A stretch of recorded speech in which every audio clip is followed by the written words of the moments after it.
Oh, yes. Bom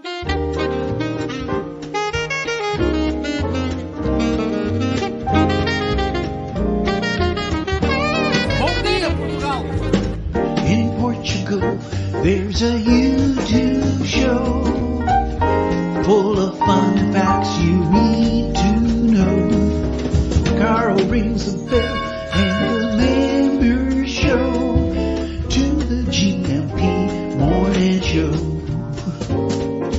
Featured guests will come and they will blow your mind. The audience will do so in kind. A little vanity mixed with some insanity on the morning show with GMP. Good morning, Portugal, and I'd like to welcome you to another fantastic day. Hey, Gumpers.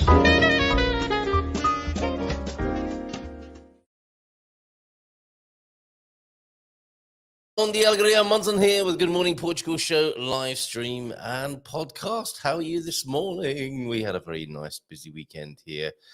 Back to see Dan and Bev. Had some delicious food at Pit Stop yesterday. Oh, that's better. And a little bit of tinkering inside the studio. Here, let me just get in the right position on the screen. So let me know how you're doing. How was your weekend? Nice to be back in the chair here this morning.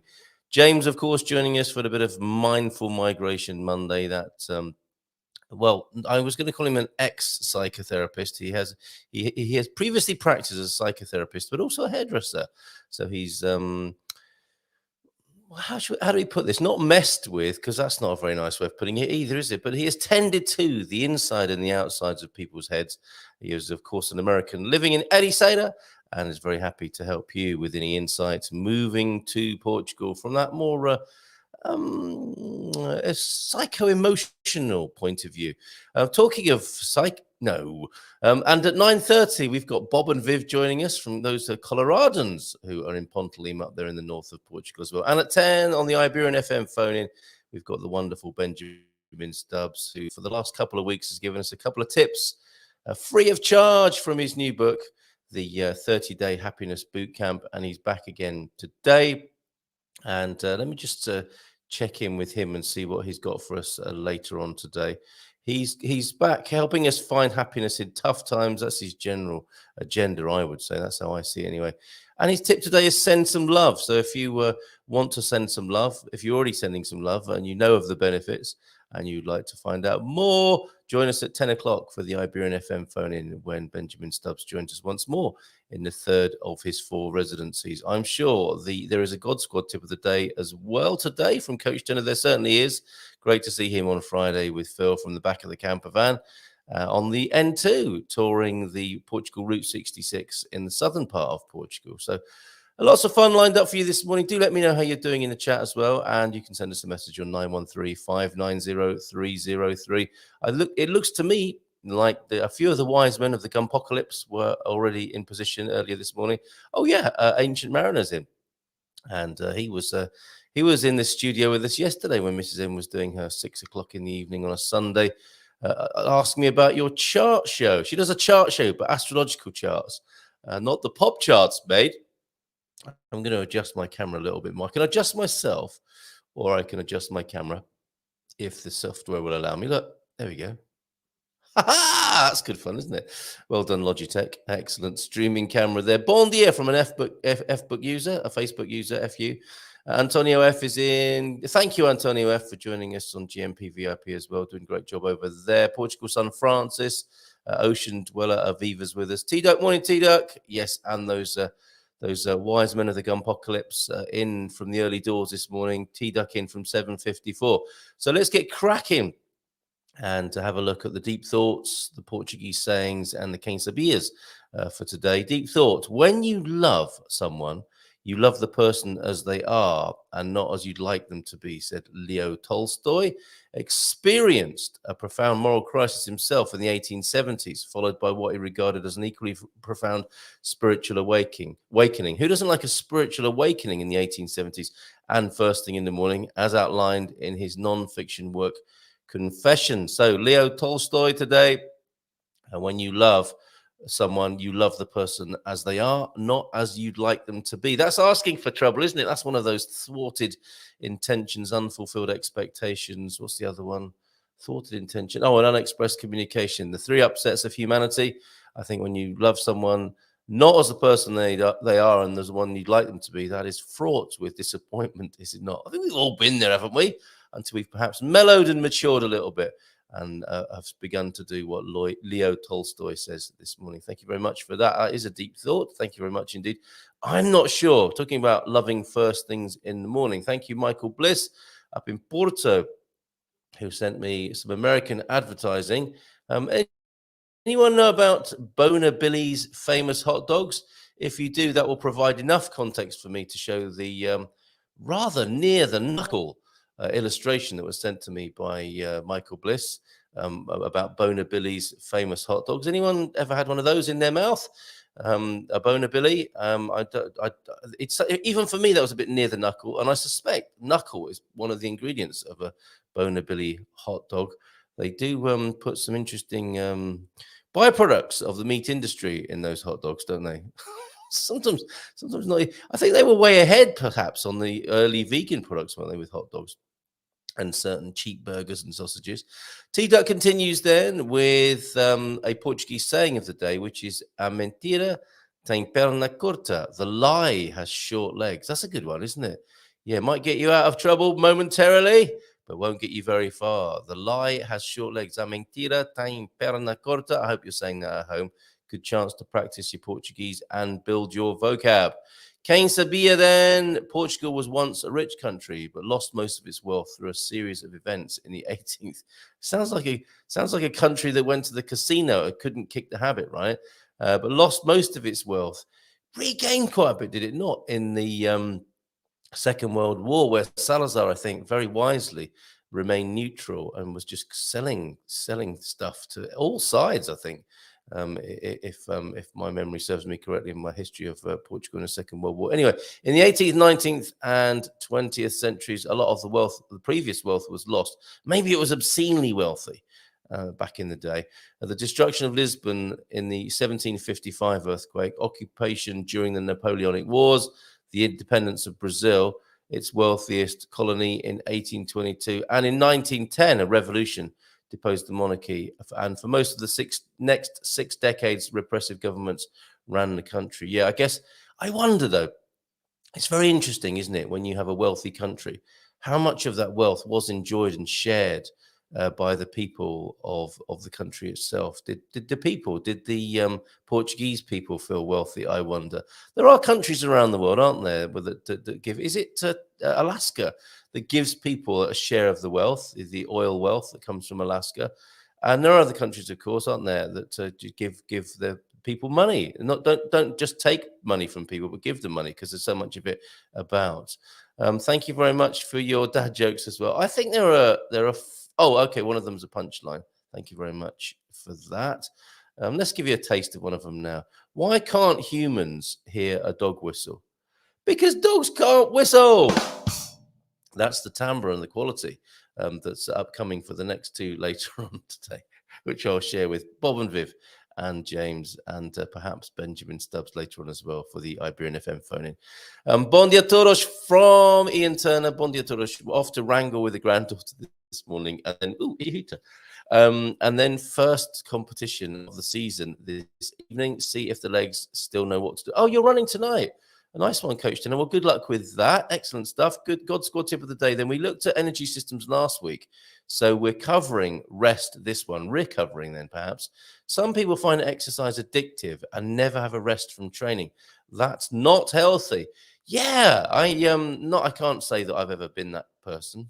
But I do notice that a lot of these young lads who train in the outdoors, in the open air here at these outdoor fitness stations here in Portugal, they're very good at resting between some pumps and pull-ups and stuff like that. So important to let the body rest, and they seem to understand that perhaps if you rest, you build. That's an important part of metabolizing what's gone on with the more strenuous parts of the exercise, and the rest is equally important. The yin and yang of exercise. Exercise puts the body under stress and can tip the scales on illness. maybe even long term. So as with most things in life, moderation is the key. Don't exercise every day. Well, that'll come as a lot of for some people tuned in here, exercise 1 day a week might be a better way of putting it. But don't exercise every day. You see, don't get carried away. Don't overdo it. Have a day of rest. Even Jack Nicholson has a rest, as I was once told. From time to time. GMP, Good Morning Portugal. The ancient mariner is saying, as I understand it, still in deepest, darkest France. And thank you for sharing more about yourself with me. Oh, joined by America in Portugal. I need to change that banner. That was hastily written this morning, wasn't it? Let me just put another one on. I'll put the Spartan FX Spartan FX one on for a moment. If you need to change any dollars into euros, Spartan FX is who we recommend to help you with that. Nice personal service, but not just dollars, any currency you want to change. If anyone's coming over from the UK, even for a holiday, and they got a few hundred or a few grand they want to spend on a holiday, Spartan FX remain our favorites to do that. And you'll be able to get in touch with them. Just send them an email, gmp@spartanfx.co.uk. and they'll be happy to help you. I think we've got the ticker tape right now. Let me know if you see any more typos in there. More speed, less haste. More speed, less. Which way round is that? Anyway, best not to rush. Best just to go with some focus, but not spoil things with rushing. I had an early birthday present. The pictures, oh my word, Deagle, the pictures of your Portuguese dinner in Belfast are superb. It looks like you had a fantastic time. I wonder if I can bring two of those onto the screen. I didn't take a picture of my cod in butter and garlic yesterday. Excellent as it was. These are very beautiful. Let me see if I can. I think we should share these with everybody because they're delightful. I have to do a folder because there's so many of these, but they're well worth showing. This is a new restaurant. It would appear in Belfast. So let me just hold on a minute. Hold on, nearly there. Download Deagle. There we go. Select folder. I think they're being saved as we speak now.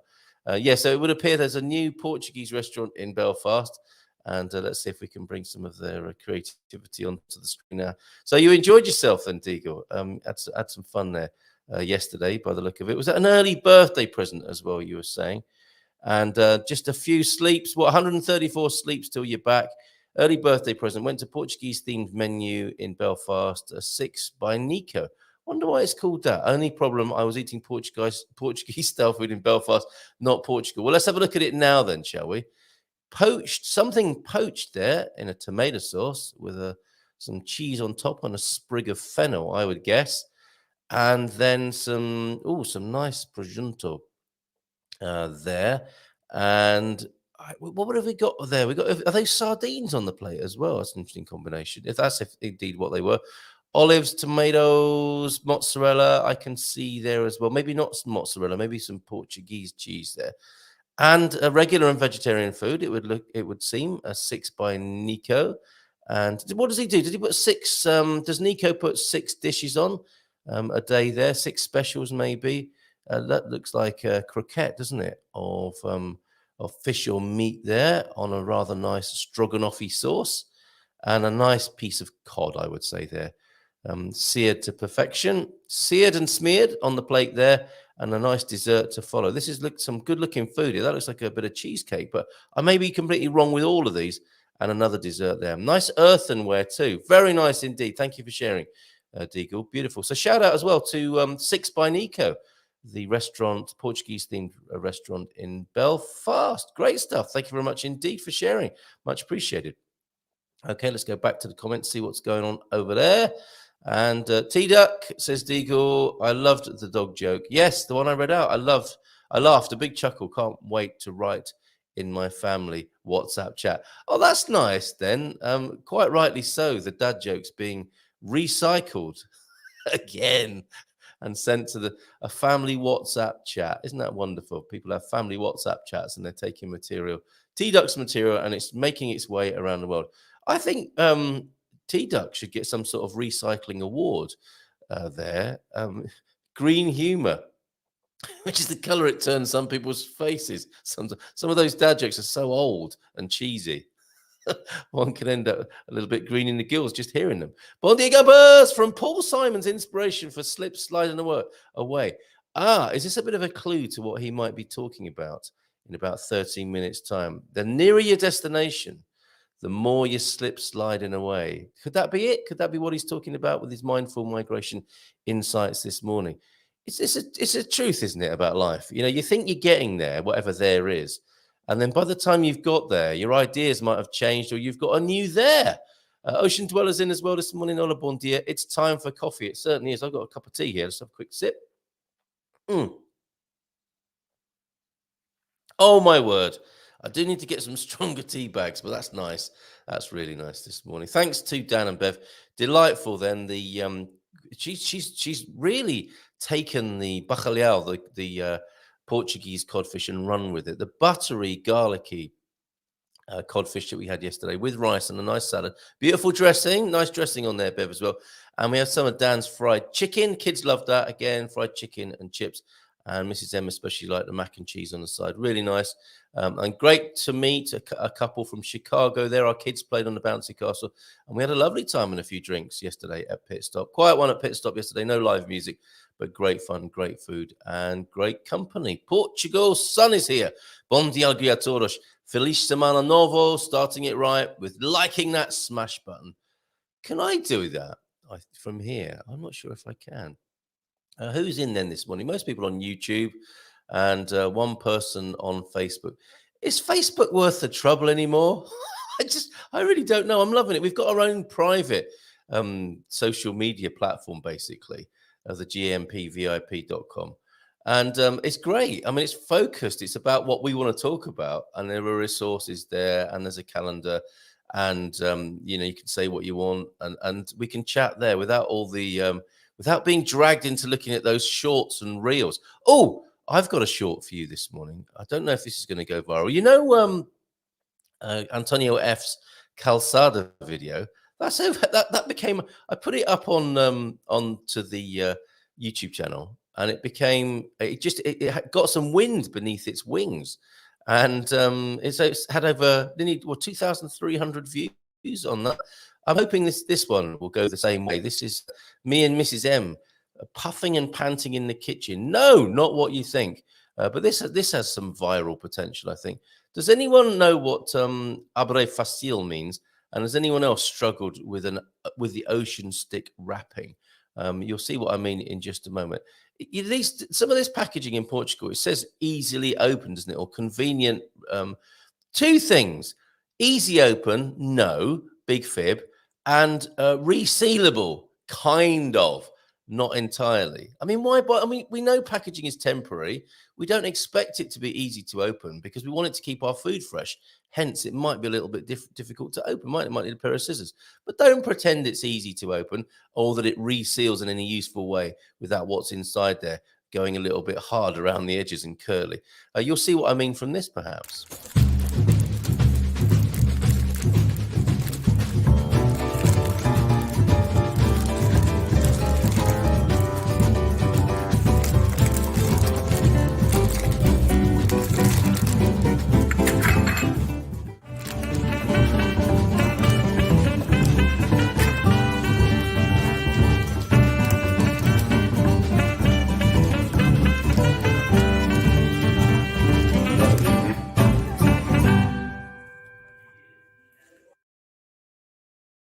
Oh, hello. Somebody's ringing me up, or I heard something else in the studio. I've got my headphones on, so I'm not entirely sure what it is.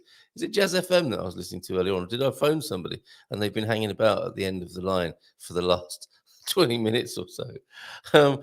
Okay. You see what I mean there about easy open stuff? Not true. And especially if you're impatient and hungry, which doesn't help me, you get hangry trying to do it. But Mrs. M gladly was there. But did you see? She didn't hand me the open packet. She started tucking in herself. Now, the other part of that, of course, are these ocean sticks. They used to be called crab sticks, but presumably they couldn't call them that because they'd never seen a crab. They'd never even been near a crab. Ocean Delights, I posted that up on Facebook as well. And Tabitha, I think, said, I think I'm going to vomit. I I like them. I don't really think they're seafood. They are flavored, textured sticks, aren't they? But I did ask Mark Ladelmeyer, who ended up in the Azores, who's been on the show a couple of times. Really lovely guy. He ended up in the Azores and used to work on those big boats that fish in the oceans, and they process the fish on board. And I said, you know how when you talk to some people and you say, "Oh, you used to work in a biscuit factory, did you?" Yeah, I did. I'll never eat a biscuit ever again. Well, I said to Mark, would you eat one of those ocean crab stick things? And he said, yeah, definitely. The conditions on the boat are excellent, extremely hygienic. So I was really reassured by that. I was surprised to see how many of those crab sticks end up in Portuguese seafood dishes, thrown in there as among the clams and prawns and mussels and so on and shrimps. And I've got used to it now. I do buy the ocean mix, deep frozen from time to time, and make a nice, spaghetti marinara or something like that. And I've got used to the crab sticks in there. It's an odd thing, especially when they come undone and look like a sheet of fishy paper or fishy cardboard inside the recipe. But yeah, another way in which, and that's a theme actually that James, Bob, and Viv, I invited them to tell us about the things that they've discovered, what they didn't know by living here. And I didn't know that I would like crab sticks in my seafood, which isn't exactly right home information, is it? But some of my dietary predilections have been modified by being here in Portugal. Morning, Antonio. Bom dia a todos. He of the legendary and viral video. Talking of video, let's have a look at what Andy's been up to. Now, you're expecting him to be puffing and panting on his mum's shopping bike somewhere in the Bairrada region. No, he's on foot today.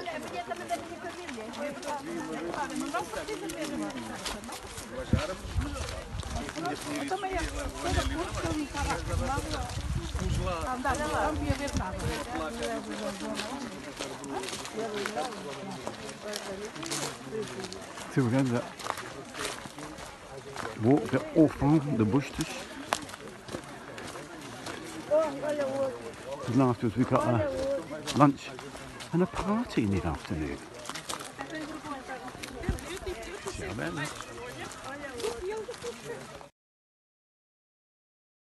Excellent stuff, Andy. And here he is, post-party, I believe.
Excellent stuff, Andy. Mid-party, me and James enjoying that. Getting a bit jiggy with it. Behind the scenes there, James. Getting jiggy James this morning. Thank you, Andy. Excellent stuff. Bush Dush, where he went. It was walking, a nice quiet walk in the forest, ending with a nice party there, climaxing with a bit of swiveling of the hips. Excellent stuff. Thank you very much indeed for the insight into your weekend. Anyone else want to let us know? 913-590-303. Same number for calling in the Iberian FM phone in. Oh, this I want to show you. I was just waiting for permission. Bobby O'Reilly was at the match yesterday. I was seeing some rather eggy footage of the Sporting and Benfica fans. They ended up, oh, maybe I shouldn't say what the scoreline was, just in case people around the world haven't watched it yet.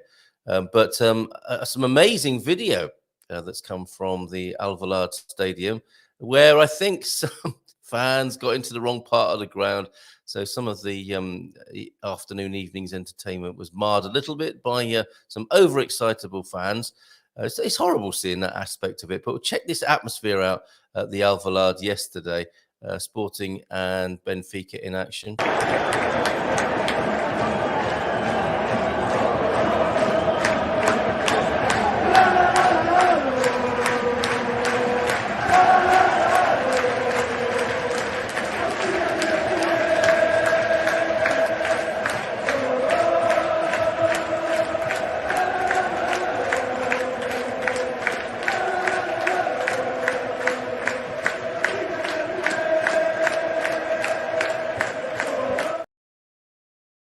La, la, la, la, la, la. What an atmosphere, eh? That rattled my chakras. My goodness. Thank you very much for that, Bobby. Whoa. And I won't give the score away just in case. But Andy's done it instead.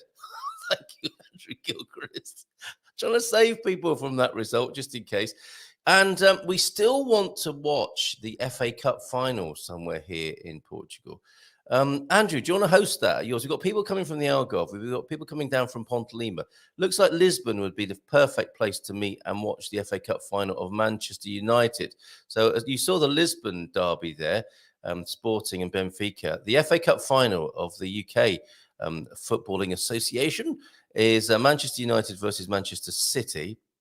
The Reds versus the Blues. It couldn't be more stereotypical football battle, could it, than that? Blues versus Reds, and money versus no money. People who've won something who haven't won something for a little while. and lads getting together. I mean, and lasses, if you're interested for that. So where could we meet in Lisbon? Should we hire a pousada and take it over for the Saturday afternoon and evening and have a few beers together? And basically Frank versus Owen from our community here. And the banter has begun. Frank wants to know who's bringing the tissues and diapers for Owen to wear during the final. So it's going to be fun. It's going to be fun. So how about that? A few of us get together. 3rd of June, that is. First Saturday in June the 3rd, that will be. Oh, and yes, we've announced, or it has been announced, the where did I put that now? We have chanced upon, well, not chanced upon, this has been carefully thought out. I'm going to the Food, Wine and Fun Times Facebook group, if my computer will allow me here. Anyway, I can it's all frozen up now. Maybe I've frozen up. Maybe you can't hear me anymore. Dear, oh dear. That was just one too many things for the pewter this morning. I'm really not sure what's happening now. Everything's all jammed up. Oh, no, we might be back now. Oh, we are back. Food, wine and fun times. Don't want to be pressing too many buttons this morning then. It's on the Monday, after that football fun that weekend. On the Monday, the first Monday of the month, of course, is always wine tasting. And it's going to be a Stubal versus Duru White. Further details to follow. I'll bring that to you in just a moment, because it's 9 o'clock now, and we're turning our backs on football and drinking wine for a moment, unless, of course, James is drinking a bit of wine secretly while he is girding his loins ready for his regular Monday morning slot. The man with It's Not a Cowboy hat over there in Ericeira. Let's bring him on after this.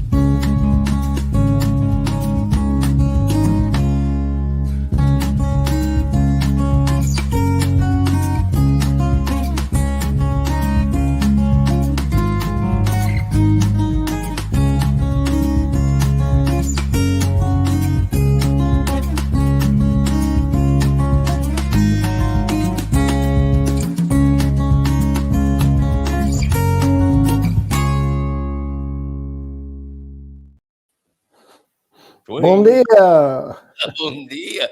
Tudo bem? Como estás? Estou bem, obrigado. E tu? Muito bem, obrigado.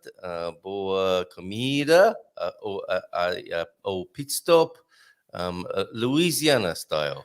I went from Sim. Portuguese into Pois, American. pois. Pois, sim, este é complicado. All right. Oh, and apparently, James, look, I'm sounding like Frank. I want to remain entirely neutral on this matter. So sorry if that's the case, Owen. And Andrew saying City will win. Have you got any skin in this game, literally, here? Who would you like to win, Manchester United or Manchester City, James? Well, I've got so much skin in football in general that when Andy put 2-2 on the screen, I thought he was talking about ballet. Not a massive fan then. But if we do manage to get something organised, would you come along to that? And Oh, hang out absolutely. and Yeah, chat? yeah. I've actually watched a few matches with Sidonio. Oh, One of the excellent. ways that we can bond, given that we are both challenged with our respective other languages. Oh, So, right. yeah. Oh, cool. Okay. All right. So maybe something will happen in And he's Lisbon. a big sporting fan. So, Is he? Okay. yes. Well, apparently they're not singing, they're not singing, they're not singing anymore because that atmosphere lasted while they were winning in the end. That ever so wonderful feeling of a draw. I mean, you must have an interesting angle on this as a once practicing or once licensed but still practicing person of the psychotherapeutic. What do you make of it? I mean, someone's going to leave that ground crestfallen, aren't they? Either with a draw, are they going to be slightly disappointed with the draw, or massively disappointed with the loss, or hugely aroused by a win, which may not last because, of course, that will change next game. It's a funny process people put them through. Why do humans do this? It's well, first of all, it's the nature of competition. I mean, Yeah. competition implies a winner and a loser. Sure. I think there's something again around our tribal origins, a sense of belonging to something. So we choose a team. It doesn't really matter. It's just a team we chose for whatever reason, and so we're loyal to it. That's our tribe. We support our tribe. We fight for our tribe. We root for our tribe. I think there's that sort of tribal sense of belonging to a group that goes deep to that place of survival. That we need that in order to survive. Because virtually all the solo humans didn't progenerate because they died. So there was value to being with large groups of people. Yes. To survive.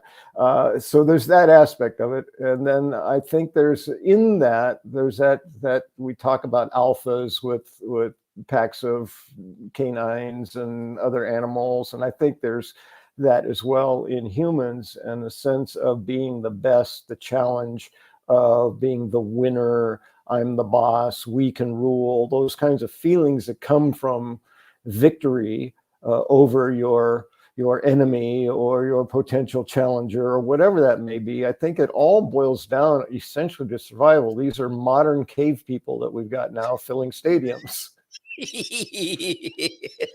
And the corporate structure as well. It's just massive caveman competition going on in a modern body, but with still a caveman brain, basically. Yes.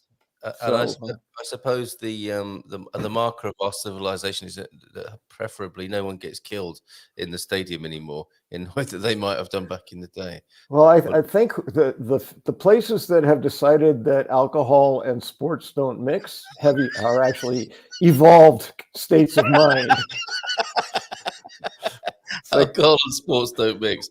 You can say that again. Let's put alcohol and sports together and see what happens. Well, we've seen that. Let's try taking the alcohol out and see if that makes a difference. It seems to be making a bit of a difference.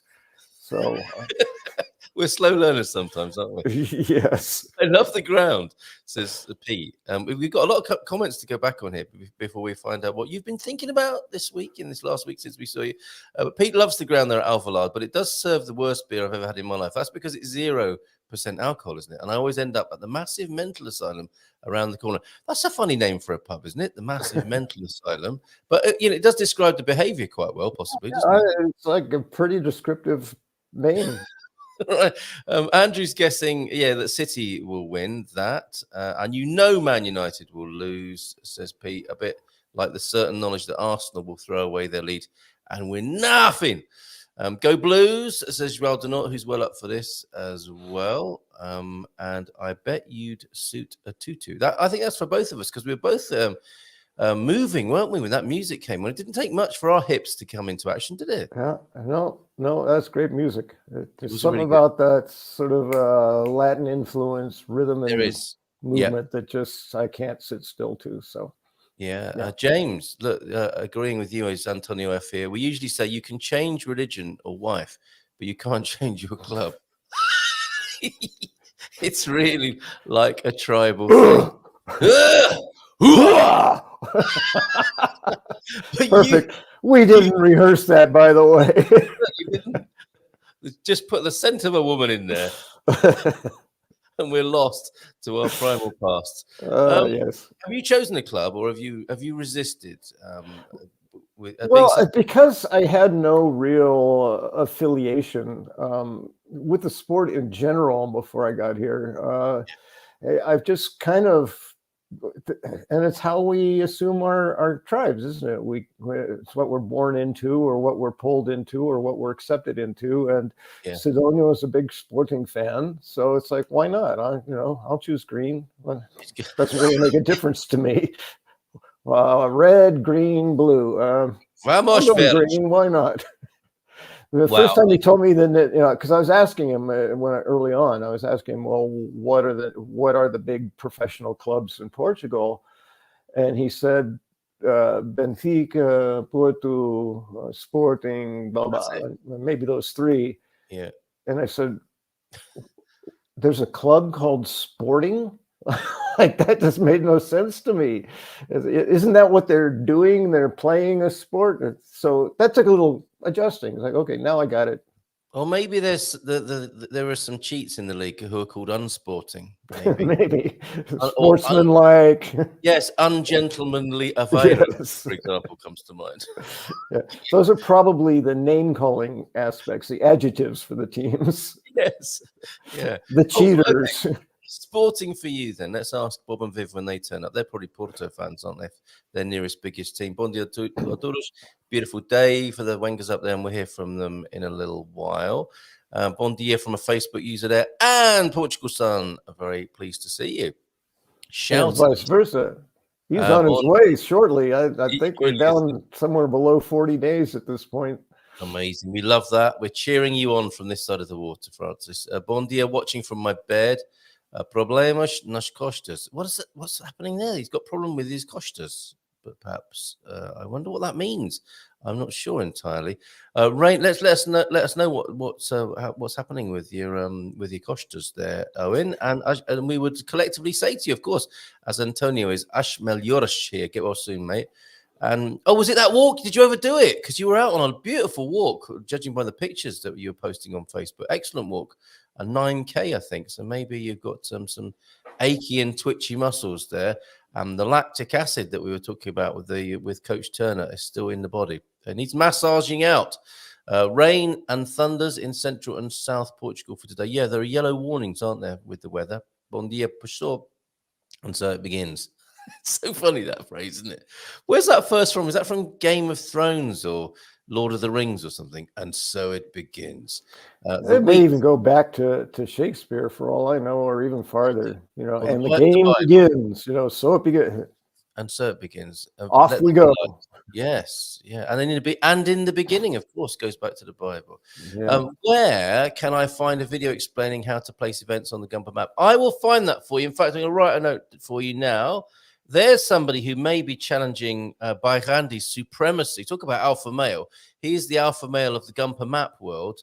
He wrote the book and made the video as well. So I'll find that for you. So I'll put to Gumper map vid. We'll find that for you because Andrew very thoughtfully made one of those. I've tried.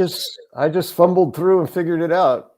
And how easy was it for you? James? I wouldn't say it was easy, but it certainly wasn't the most challenging technical thing I'd ever done. I had to figure out which links. I don't even remember, but I did get it to work.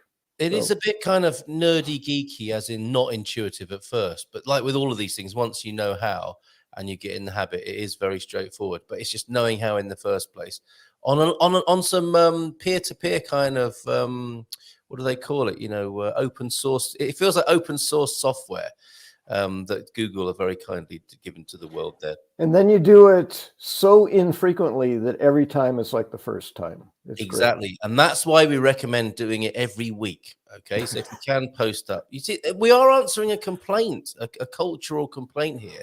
That why don't I know about all these events? Why don't Portuguese people advertise their events? They don't need to. They know it's on. They know where they are. It's just us. It's just use space on the poster. We don't need that. Exactly. Like bus stops. Who needs those? We know where the buses go. Which side of the road? You don't know? Over Okay. there somewhere, near Over the there. post office. Which post office? The one that recently closed or the new one? The one by the driving school. Which driving school? You know, Joao's driving school. What time do they yeah. come? I don't know. Just stand there. One will come eventually. Do they work on the weekend? I don't know. I don't know. Go and stand there and find out. Right, I could be There standing there till Monday. All right. Thank you. There's a little bit of a preview of what we didn't know we didn't know. Right. There you go. That's a true story. What we just did there. True story. Yes, yes. It absolutely is. Pete So see said, video 2 I made over a year and a half ago. the impression All I about have- the bus ride. the impression, oh, seriously for a moment, the impression that I have is that Salazar actually ran the economy and improved people's lives a lot with infrastructure, but kept them poor and uneducated. Am I wrong? Yes, he heavily controlled the tax collection, improved infrastructure. That continues, that first bit. Improved infrastructure, but kept the people poor, living from the land and poorly educated for better control. That's dictatorship 101. The basics are there. As I think that's universal politics right there. I don't know that that's dictatorship. I could describe the United States as doing that as well. Ooh, interesting. Let's not get into that right now. Oh, heat it up. 10 o'clock on the storm drain of the Good Morning Portugal show. Monday Alegria. It's all love and light this morning, though. Wait till tomorrow. Some interesting news items, though. I will cover a few of those as the week unfolds. Do you know what, James? Shock news. I have to mention this. That we may have reached a point in Portugal where you no longer have to have a bidet in a bathroom upon construction. I knew you. Look at him. Look at him. He's visibly shaken. I demand mine. And I'll learn how to use it one of these days as well. From the Alegria, last day. Wow, that's those fancy drinking fountains in the bathroom, right? That's the one. That's the one.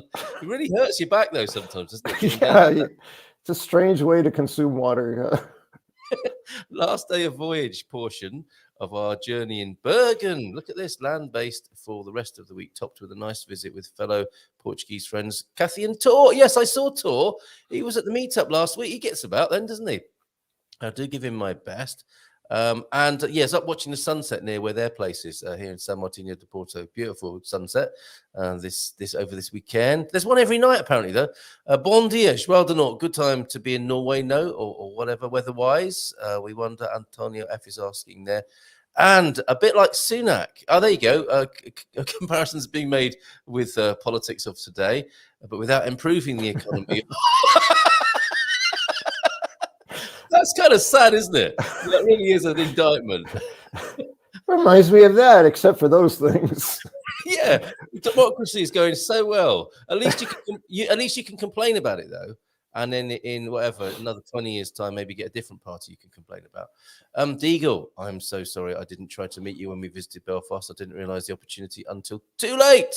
Wow, And of course, you always have to blame the other side whenever there's a change. It was the other side's fault. Yeah, absolutely. And you're inheriting the mess they made, which is going to take 5 or 10 years to sort out, isn't it? At least. Bergen is surprisingly sunny. My auntie used to live there, Bergen in Norway, and surprisingly sunny, usually quite rainy. You've taken the great weather with you there, I think. By Randy, he's found the culprit who's messed up the Gumper map. In that exchange there, go to goodmorningportugal.com to get onto the Gumper map. And have I not put the video next to the map? That's really inconsiderate of me. I'll change that. I'll make sure that's so that when you go to the Gumper map, you also get the instructions. I'll link to that video if I haven't already done that. The economy was always in a shambles, so its growth would always be slow, but the colonies and African wars ruined the economy. Yes, it's one of those typical sort of stretch too far, isn't it? The dictators tend to go too far, don't they? Which is their undoing, unchecked and uncontrolled as they usually. War's great for the economy if you have the infrastructure to build the weapons, but other than that, it pretty much sucks. Comes a point, doesn't there? And also, war, of course, is whatever the hue of the politician. War is often a go-to, isn't it, in times of trouble to distract. What is it good for? Absolutely nothing, James. Absolutely nothing. That is my conclusion. Yes, although the shareholders of the big weapons manufacturers do fairly well out of it, don't they? And the infrastructure rebuilders. Once you've bombed the hit out of somewhere, you get to rebuild it, don't you, as the new colonizing power. So there is money in Yeah, it for some people. I think it was Eisenhower who called it the the industrial military complex. Absolutely, yes, yes. He nailed that one, boy. He That one's certainly lasted. did, didn't he? And more people, I think, are realizing that as well, and having less and less of an appetite for these phony and proxy wars around the place. Well, especially as we're learning how to resolve conflict in so much more effective ways. It's like wars. Talk about the caveman approach to life. It's like, that's it. War is that. We can sit down and talk and figure stuff out and work out what's a win-win. How can everybody win from this rather than winners and losers? Yes. And have you noticed that sometimes the most civilized of people get quite a devilish grin on their face as they talk about annihilating other people because they deserve it. Anyway, let's not get into that. Yeah, right? that other stuff, that working it out, having meaningful, healthy conversation is so challenging. It's just easier to punch someone in the face. Yeah, or send a bomb. You know, that seems to be the way. Yeah, the military equivalent. Yeah, the military equivalent of a punch in the face. How do I put the Orca Festa on the map aside from serving the cocktails? Of course. Hey, very good, nice one, Pete. Yes, that's the one. It was him. They appeared at the grayed out end and will pop up when date comes near. Explains in the video. Thank God for that. What's this? I go for the scissors right away. Was this the comparison of you dealing with people's heads on the inside and the outside? I wonder. Could be, yeah. I don't know that. Yeah. Okay. Not quite sure what that reference is. I am. Oh, you go for the scissors right away. That's to open the easy open things. That makes so much more sense. They're easy to open when you've got scissors. But you see, notice the sex of the person who's saying that. Yes. Yeah. Men will fight it. I'll get to say it. Man versus easy open packaging. It's another. I know it's stereotyping, but I would be hard pressed to see a woman struggle that long to open that package. It's like, just get the freaking scissors, snip. Exactly. Oh, but then you can't reseal it. It doesn't reseal anyway. Just put it in a plastic bag. Isn't that pretty much every male-female relationship conversation about this kind of thing? It is. It is. I mean, And the women are so much more reasonable. Do you think if we extend that stereotype, do you think women would be better at putting things on the Gumper map than men would be? They'd be better at reading it. They would do it differently. They'd organize differently for the most part, I think. Please try. That wouldn't make sense to a lot of the men and vice versa. Indeed. You know? Indeed. I understand I'm in danger of grossly stereotyping and being misogynist or feminist or whatever label you want to throw in. I'm just trying to have some fun with it. In danger? It's too late for that, mate. Point taken. Yes, yeah. You crossed that line ages ago. I think this is where I just say poish. Yes, you should. Right now, if I read all these comments, you're not going to get to say what you've been thinking about. So let's a little delve into your mind. We're turning the tables on the therapist here and asking him what sort of week he's had, which is normally the question he can ask other people. So, what you been thinking about this week? And what I say to my clients typically, because it always starts with "How are you?" I say, "Well, I'm great." Now the rest of the session is dedicated to you. There we go. Yes. Try that in conversation. I could do that, couldn't I? How are you? What are you, some kind of therapist? Well, maybe. How would you feel if I was? Would that make a difference in how you perceive your experience? Shut up! I'm fine, okay? Redirect. It's not about me. Oh, this is great material, isn't it? This could be a sketch, couldn't it? It could be. Trying to have a beer with a psychotherapist. That's right. How's your beer? Well, I can't even come up with the immediate, but there's all kinds of therapy responses to that. There will be a pause, though, wouldn't there? There would be let me see. I guess it might depend on your perspective. Exactly. This is an entirely subjective matter, don't you? Yes. And what difference does it make? How much you wanted a beer, what kind of beer you were expecting? So many things that can influence your response to that question. Oh my goodness! And that, my friends, is sometimes why you might get this. Stop it, you idiot. And drink the beer. Well, Freud did say sometimes a cigar is just a cigar. So, What? sometimes a beer is just a beer. You don't have to make Really? anything out of it. Yeah. Stunned silence. Okay, but seriously, what's been on your mind? Well, I got to thinking about, this spot, and we've sort of casually identified it as Mindful Migration Monday, and I like the alliteration.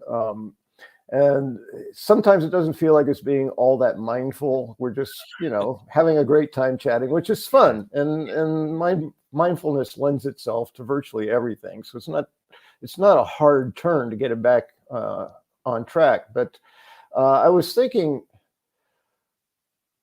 it kind of came in. I was already turning this idea around, and then you proposed a thought about what we didn't know, which then got my brain going in another direction. It's like, when we know what we don't know, we're actually knowing something. I say, stop it, you idiot.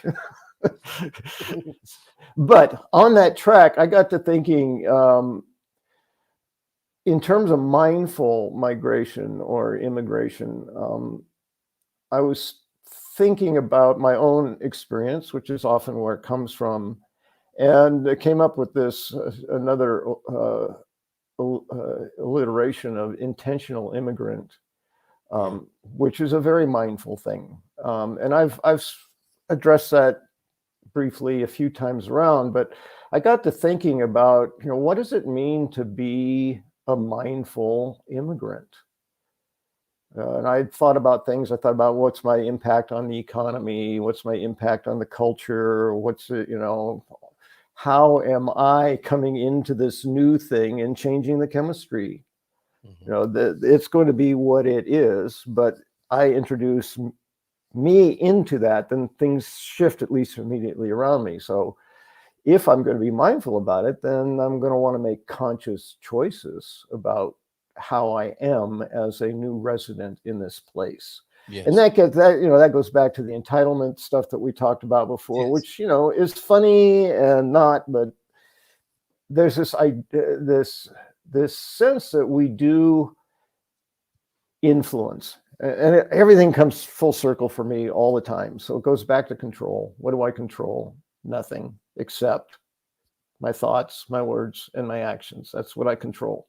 Mm-hmm. So everything that I do as an immigrant controls nothing about my environment, but it may influence it.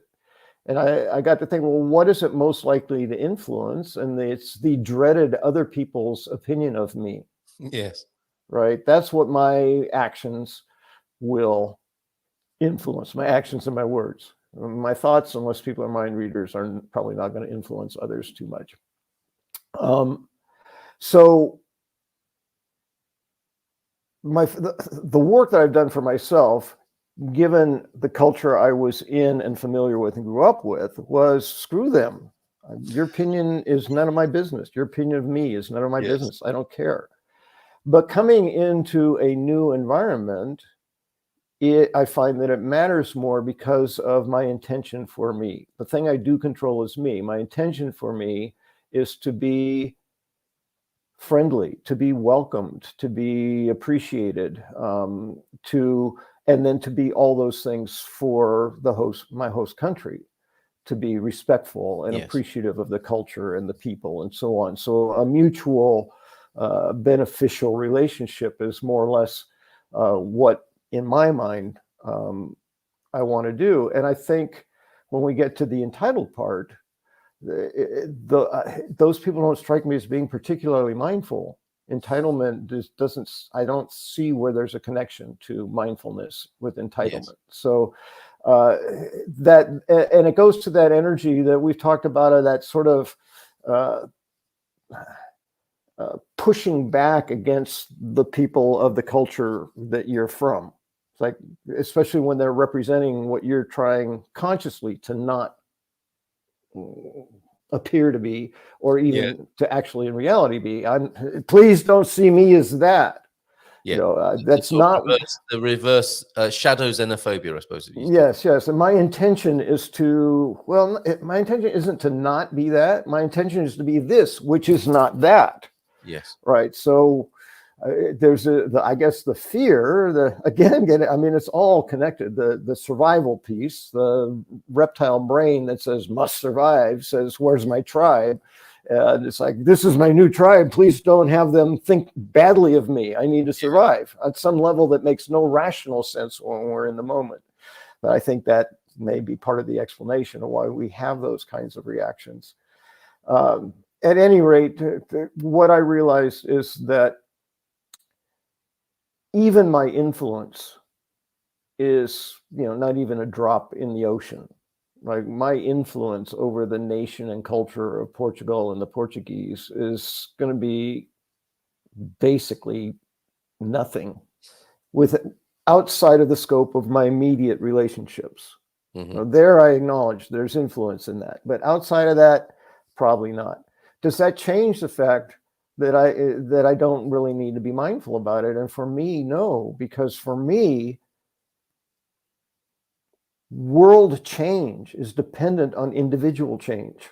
Yeah. The world will not change until I change, and you change, and they change, and we all figure it out individually. We control what we have control over ourselves, and we influence those around us with what it is, the choices we've made about who we are. So for me, that is an encapsulation of mindful migration. If we're going to be mindful, that's it. It's conscious immigration. And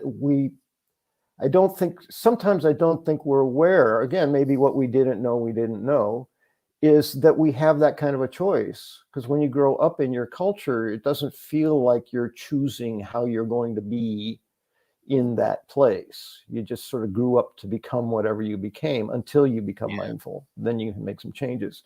But here we have this opportunity to take my formal birth certificate name as opposed to the name I've been called my whole life, to actually start fresh with people who don't have a history. Go, yeah, well, you used to be like that. Nobody knows. I can just show up and be the person that I'm choosing to be. And it's not disingenuous. It's genuinely who I'm choosing to be. It's what I have control over.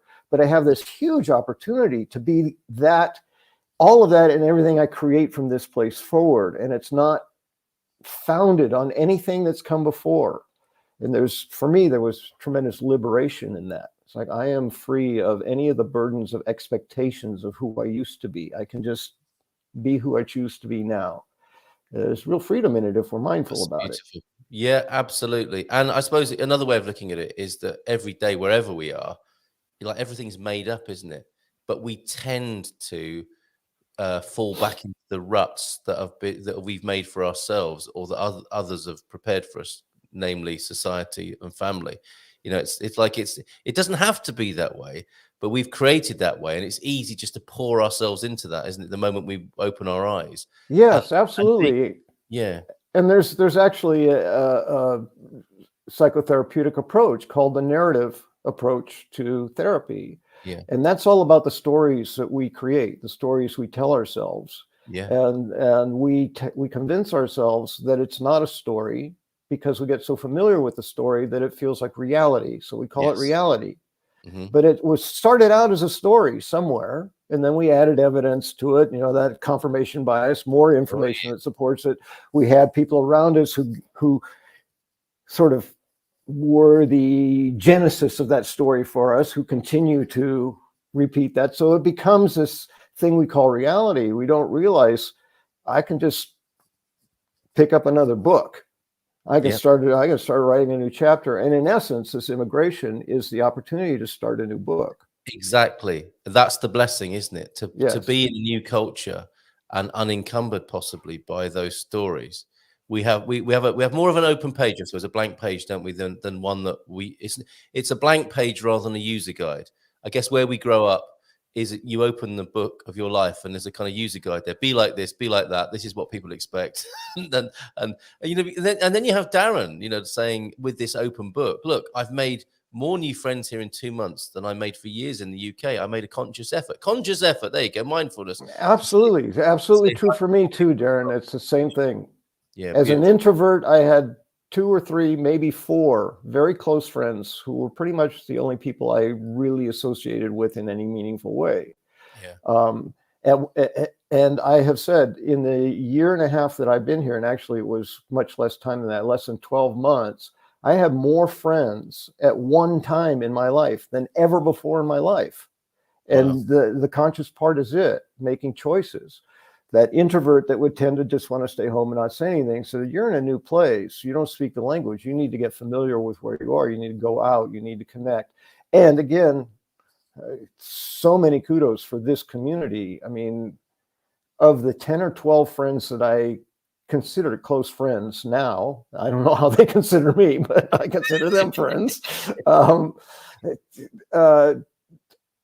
but 2 of them have come from this community. How lovely. So, yeah, wonderful. That's great. Well, let's give that a round of applause and keep that applause going, because Bob and Viv are going to join us now. They were nodding about this stuff in the background. Oh, that's awkward, isn't it? So I'm going to take that off there as well so we can see what's going on here. Good morning to you, Bob and Viv. How are you? Doing well. Good. Can you hear us okay? We can hear you loud and clear. You're sounding great. You're looking great. Pontalima treating you well by the look of things. Oh my. Yeah, totally. Always. Yes, radiant smiles today. We see it, feel it. Where's your cowboy hat, though? You haven't got a cowboy hat hung up in the I can go get it.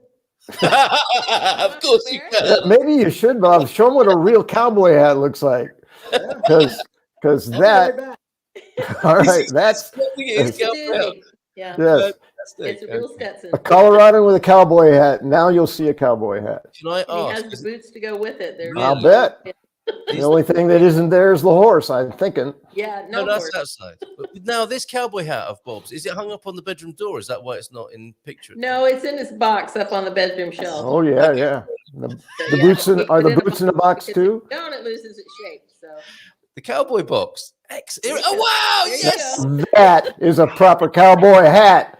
There you go. He looked great already, and now he's taking it to a new level, isn't he? Giddy up. That is wonderful. Thank you, Bob, for that. See, not a Did she tell you cowboy I hat. had to- Yeah. Did she tell you I had to wear it to get it here? Yeah, Is you that- had to oh, wear what a boots great and idea. hats. We didn't have room to pack them. Yeah, I couldn't pack them. So And you're not going to smush it in the suitcase. The hat was on the head because otherwise I couldn't get them here. We Kids didn't- in the airport loved it. It's like, look, it's a real cowboy. A real cowboy. And did you just look at him and go, "Howdy, son"? Yeah. Yeah. Stuck my thumbs in my belt, you know. I Oh, he even has a had big to- buckle. With a buckle about that big, right? Yes, yes. Big longhorn steer or something on there. Yes. But that was normal where we lived in Colorado. You Yep. know, Lovely. that's just what you wore. So Yeah. If you weren't wearing it, they say, "You from California?" yeah. Nope. Colorado Hey, now. stranger. Oh, great to see you both here. And you were Thank you. nodding. You were nodding quite vigorously at times to what James was saying here about Yes. about the deeper dive into mindful migration that we seem to have gone into this morning. What appealed to you there? And I think you might have 1 or 2 insights. Today's theme is this: look, what we didn't know, we didn't know. I love what James is saying. Looks like you did too. What are your reflections on that? Well, one of the things, in fact, I had just started to type out a question to him, because we have some friends here that are introverts as well, and we swing. We're actually introverts with extrovert tendencies. So What? We're extroverts until we get You tired should of come it. see me. I can We come take up with all a the conversation. diagnosis for that. Yes, What was that? you're in You the have right a place. prognosis? What was that? You got a prognosis for that? I know. I said, if you come see me, I can come up with a diagnosis for that. Okay. Introverts with extrovert leanings. Okay. Yes. Well, for me, you can just say I'm a Gemini, and that explains all of it. But It has my anyway, whole life. Yes, Um, same. And what we were nodding about is you were talking about basically a new identity, the chance to start all over because of nobody knowing you. The new book. Yeah, Yeah. it's so true. And you can, it's a chance to do just that. Start over with a new book and be who you feel you are Yeah. without tradition. I saw a definition of tradition that said it's peer pressure from ancient dead people. This is true. Not just what people think about you, what dead people think. Exactly. It's like, So now what? I gotta put the dead people's expectations too. I don't think so. However, well, let's get back to the book thing. And the question I was going to have for you was, okay, so you made the transition overseas. You're starting off from ground zero, knowing no one but the people where you're living. And you expressed yourself as an introvert. Did it push you out of a comfort zone, or did you embrace a new comfort zone? Well, there are some assumptions in there that aren't quite accurate. One of the things that really helps me, and I think probably introverts in general, is technology. Because you have the freedom to almost anonymously start to get to know people. Which is an introvert's dream. Like, you don't see me, but I see you. Now I can decide, does this feel like something that could work, or maybe I should avoid that, or whatever, get a sense of it. So for me, very early on, this community was my only contact to living human beings on this side of the planet. And I was watching replays because I was in California. So it was even more anonymous. I was getting to know them based on their comments without even them being in the room. And I started to get a feel, and I tend to work energetically with people, so I'm getting certain feelings for folks. And so I reached out to, 2 or 3 of them in the community when I got here. Okay. Now I can make comments. But I wanted to say hi to Hank. Ooh, I wanted to, like that. So reach out and then start building from there. So for me, it was a much more comfortable way to get to know someone than a room full of 100 people that I didn't know from Adam and trying to mingle and talk in person with people I don't know. And I mean, never mind, I'll just go sit in a corner and observe for an hour or two. So for me, that helped a lot. Also, Louisa and Sidonio were a function of me meeting Louisa on Facebook 6 or 9 months before I ever got here. Wow. So we had already started a relationship that way. So those are ways that I give people who say, yeah, I tend to be introverted. I don't know how I do. It's like, well, start reaching out before you even think about leaving. Yeah. Find communities. Mindful choice. Yes, again, it's all about the mindfulness. That will make it easier for you when you get there, because the fears are, what are you going to miss? Or, family, friends, whatever. It's like, well, let's see if we can create some of those over there so that it won't be as difficult to leave what I'm leaving behind, that kind of thing. So that was my answer for me. I think it would work for most people who are introverted, but it does take conscious effort. Which is the main thing here. Let's return to that in a little while. On that note, however, Darren says people are not just introvert or extrovert. People have different states, and of course, yes, they are a shorthand, aren't they? And there are nuances, of course. Well, it's a continuum, basically. I mean, it is a personality characteristic. So people go, well, I used to be this and now I'm not. I think more they've shifted on the continuum some than that they're no longer that. So it's not an extreme. You're not all introvert or all extrovert. And if you sit somewhere close to the middle, you might not know. And what am I? So, it looks like your state can change according to the Portuguese vodka measures as well. Yes, alcohol will do that. Wild here. So that's a real social lubrication. Ocean dweller, Aviva, introvert here. I get it. And this is my job is complete. Look at this. Find GMP to become comfortable first. Yeah. Thank you so much. That's more or less it. That's the gist of it. Yeah.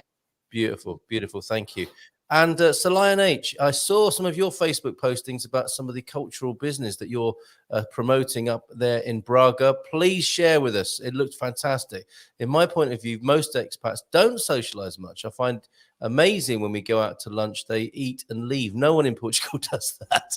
Meet for a cafe or eat is a way to socialize. Well, there's a nice point to be picked up and learned from there.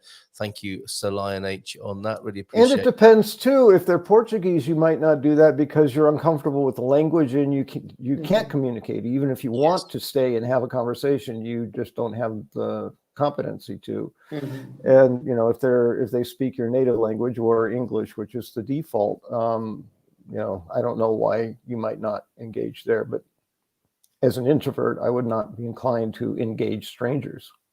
No. If I don't know you, I'm not going to try fair to strike up a conversation with you. So yeah, fair point. Darren is going to Braga on Tuesday.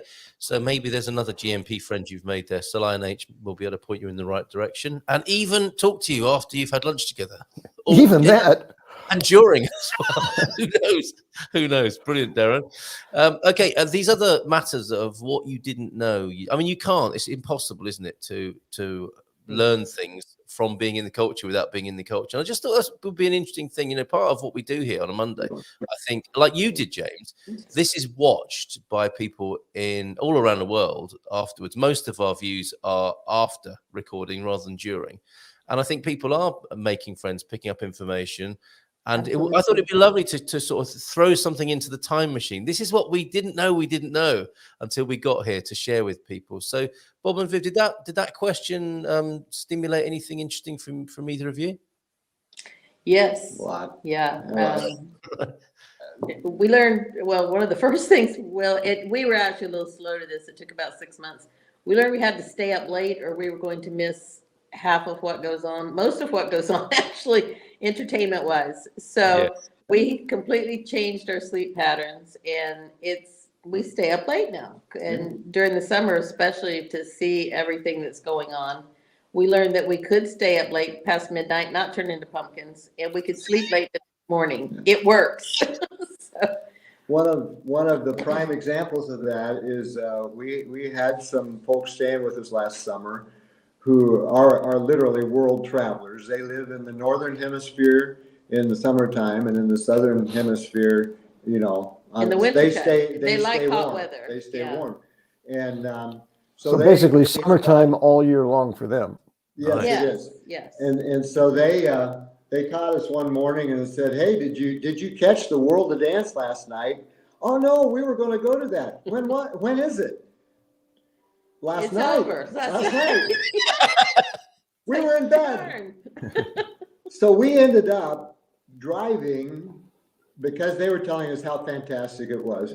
We ended up driving nearly an hour. By the time we parked, it wasn't an hour, to Montsau. To see it. When we could have seen it 2 minutes away in the village. We could have walked to it. Yeah. So we drove an hour, which was great. And we sat in a wonderful venue with a old castle fort wall behind the dancers, all that. But we got home at 2 a.m. because we didn't catch it when it was here.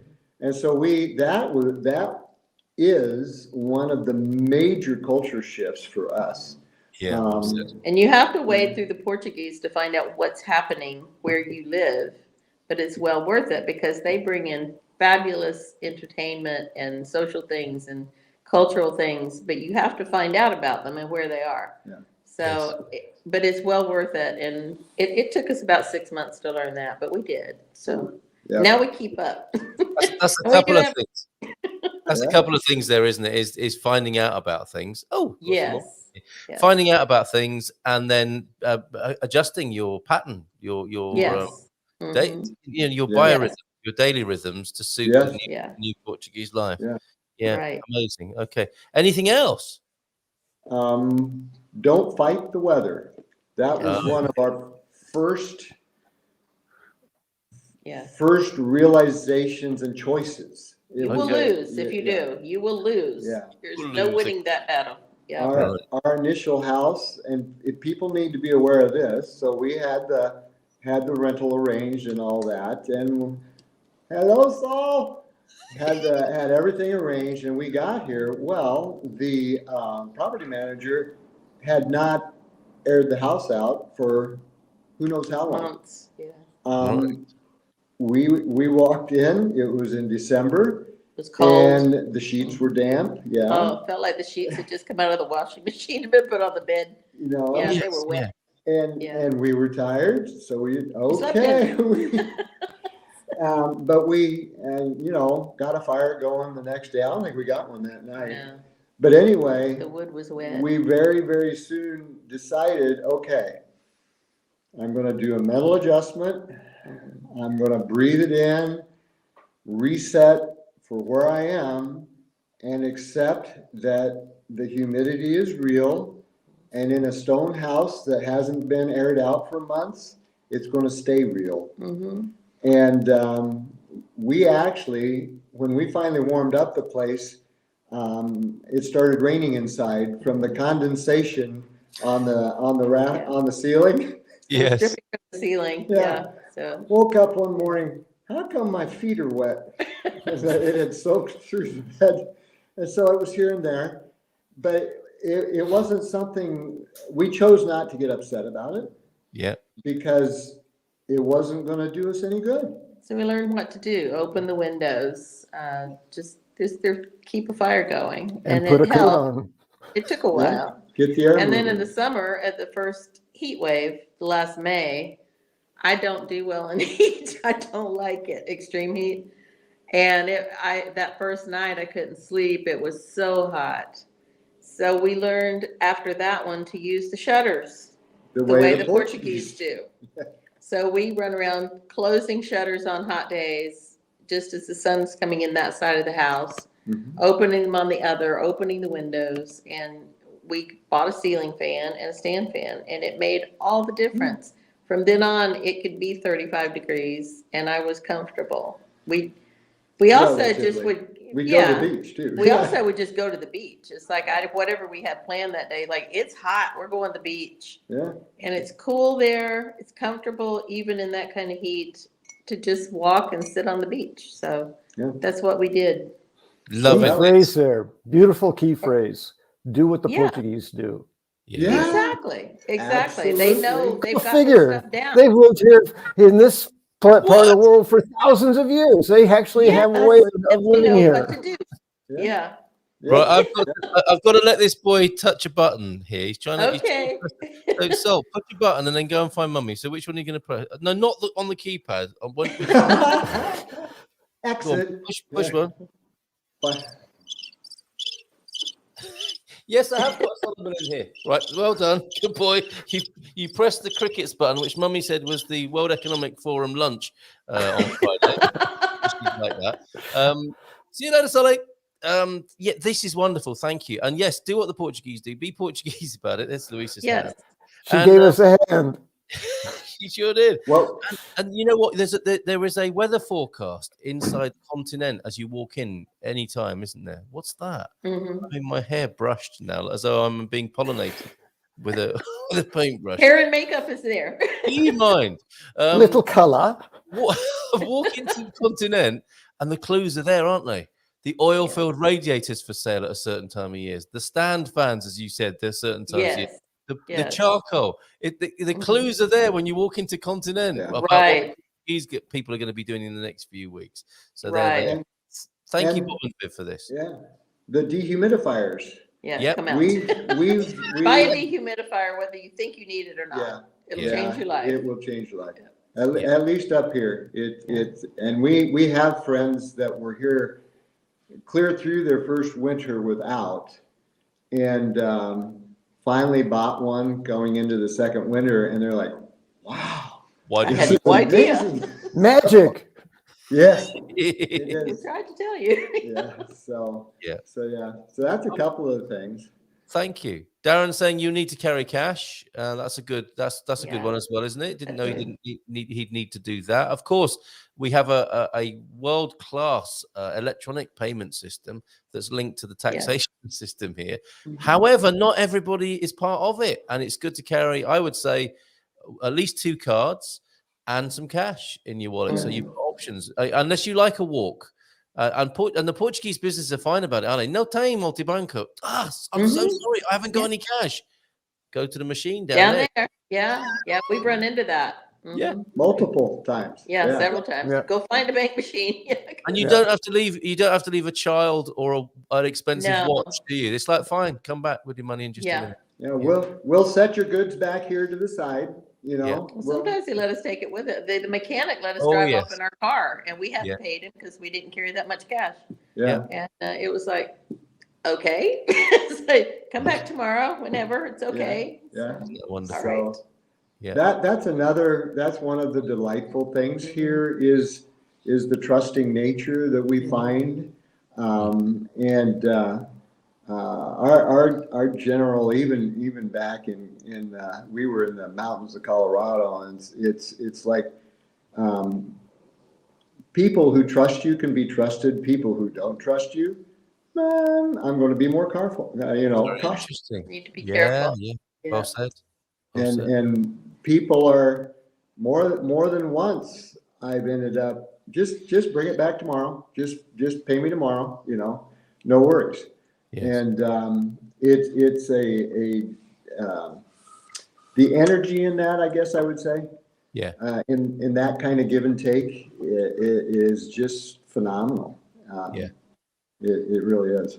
If I may repeat a story as well from Dan, whose wonderful fried chicken we had yesterday and we spoke to on Friday, as a young sailor, a naughty young sailor, you might say, I think in the 80s or 90s, visiting Lisbon. They ran out of money. They had a good time in Lisbon, as young sailors do. They needed to get a taxi back to the ship, and they were in a taxi, didn't have any money. And as they got to where they were going to get out of the taxi and do a runner, basically. And the taxi driver heard what they said and said, wait. And the atmosphere must have changed. It must have been running pretty high anyway in the back of that taxi with these young sailors. But the taxi driver turned around to him and said, don't run. If you get out of here and run, they'll think you've robbed me. I know you haven't got any money. You don't have to pay me, but don't run. And that to me was just like such a heartwarming. I mean, the guy's come back and he's paying his debt now to Portugal. It's so beautiful, isn't it? That spirit. I mean, the guy faced the fact that I'm not going to get any money here, but I'm certainly not going to let these boys get into trouble as a result of these shenanigans here. So I just thought that was so beautiful and another great illustration of Portuguese culture. So thank you so much for being so thoughtful about this. Anything else? I mean, James, you might want to come back in as well. Well, as we're talking, it was difficult for me to think, what is it that I didn't know, because I have trouble staying on that track and go to other logic conversations that have nothing to do with it. So the conversation helped me. Clearly, humidity was something I didn't know that I didn't know. There's another category, what you think you know. Like, I don't think we talk about that one. You think you know, but you're wrong. Like, there's that one too. I had no idea what it meant to live in a humid environment. I knew what it was like to be in a hot, humid environment, as I had spent some time in the tropics and knew I do not like that. I didn't realize there was such a thing as cold and humid. I didn't realize that. As well, logically, of course there is, but so the ambient temperature is warmer than the actual field. They call wind chill in some places, because the wind is blowing, but because there's moisture in the air, it's actually probably 5 degrees Fahrenheit cooler than what the ambient temperature says on the thermometer. Yeah. So I was looking at the thermometer thing going, 65 Fahrenheit, that's livable, and it's like, it's cold. It's like 59. It's like 60 degrees. It's 65. I used to keep my house at 67 for the environment. And again, this is all Fahrenheit, but it's like, no, it's different when it's humid and cold. So you have to just how you're going to manage that, the kinds of sheets you're going to use, what you're going to do to regulate it, the temperature in your house, all those things that I didn't know because California is not a humid state. It's just not. So that was new. So along with that came the do it like the Portuguese do. I never understood why people changed out their wardrobes seasonally. Like, what's that about? Why don't they it seems like a lot of bother. Just keep it hanging in your closet till you need it. Oh, because if you leave your summer clothes in your closet, they're going to get mildewy and they're going to get stinky. And by the time summer comes along, you're not going to want to put them on. Right. So you store them in a place and you do it in a certain way that they don't get contaminated with mold and mildew. Right. All of a sudden it's like, oh, now I understand why so much of the world does that. It just wasn't my little place in the world. So or those things. I was going to say, or you have a dehumidifier. Yeah. We still change out our, well, Bob doesn't because he wears the same thing all the time and has a jacket. Yeah. I change my, for me, I'm regulating it again by just ventilation. I've learned that, if you can get the air to circulate, whether it's fans or open windows or whatever, that makes a huge difference in humidity and the impact that it has. You don't get it raining indoors if you've got some kind of air moving. It doesn't happen that way, right? So fortunately, I have one of the rare places that has actual screens on the windows, so I can actually open a window and I'm not inundated with bugs coming into my window. Oh, it's that time of year. It's that time of year. We're reminded of that. And the little flies, the really annoying ones that like to clamp onto your face, are here at the moment.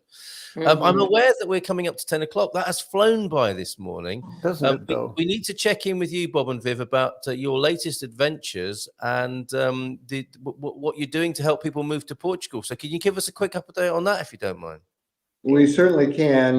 We're continuing to build a network of people that we can visit whenever we have clients come over. We're still working towards being able to welcome people on exploratory visits.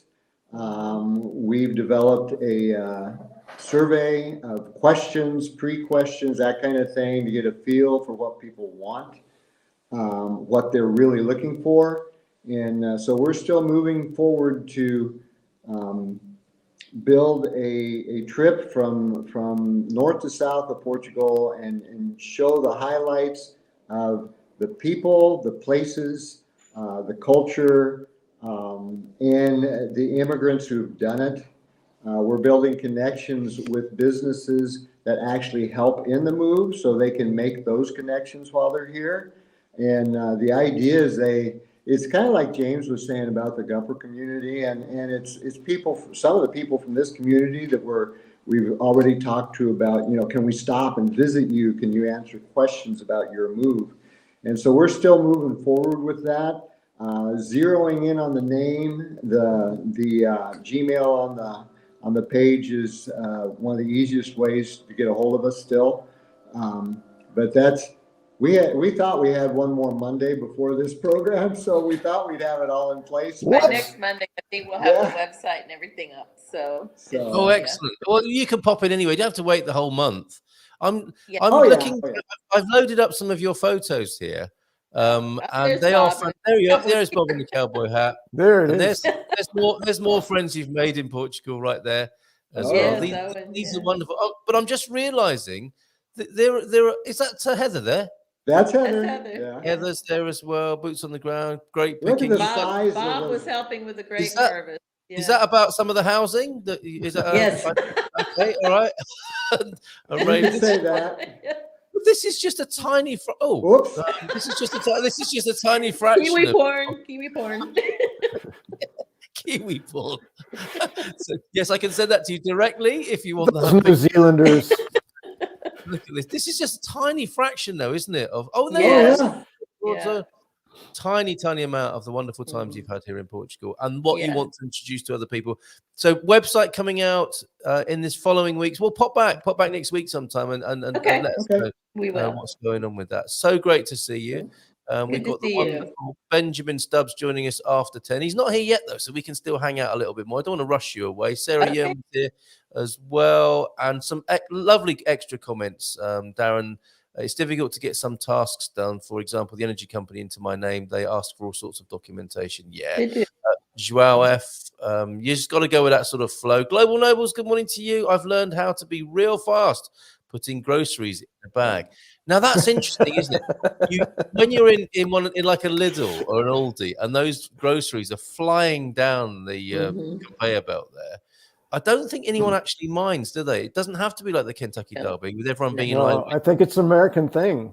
Don't take up the time. There's no time. Don't have a conversation. Don't stay long. We have to get out of the way. It's like, no, don't. Isn't that amazing? This is what you were talking about, James. There are thoughts you bring with you, like I better hurry up here. So you're bringing your kind of New Yorker thing, possibly not you, Global Nobles, but like, come on, hurry up, man! You're holding up the line. That's right. Yeah. We're all Talk time. later. So, but Portuguese people, I mean, one general rule is when it's your turn, it's your turn. Everyone else has to wait, right? Yes. Well, and the visual energy shift of that, from that to Portuguese is, oh yeah, so my daughter, she's got a new job, and and then they stand and talk, and then they'll take something else and put it in the bag. How's your mom? Oh, she's great. Yeah. So do as the Portuguese do. Yeah. There will be Portuguese in the line who wish it would hurry, but they're not going to shout at someone to hurry it up. No. Yes. I like what Joao is saying there. Yeah.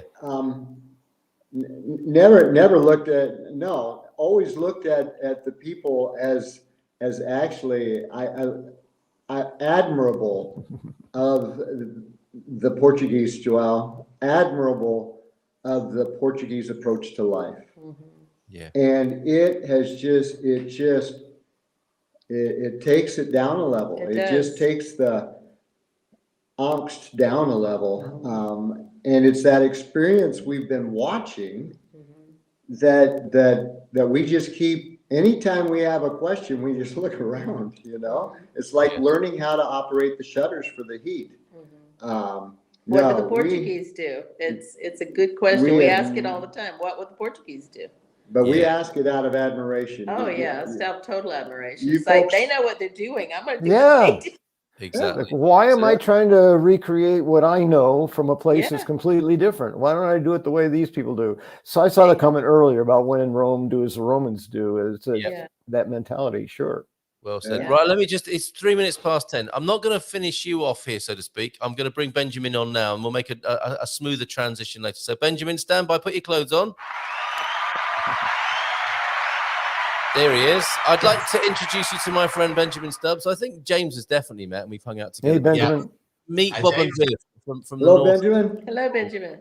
Hello. Lovely to meet you. I'm going to maximize this. They will love what you're talking about after the end of the Good Morning Portugal show as we move into the Iberian FM phone in. Sharing the love, right, Benjamin? Yes. Of course.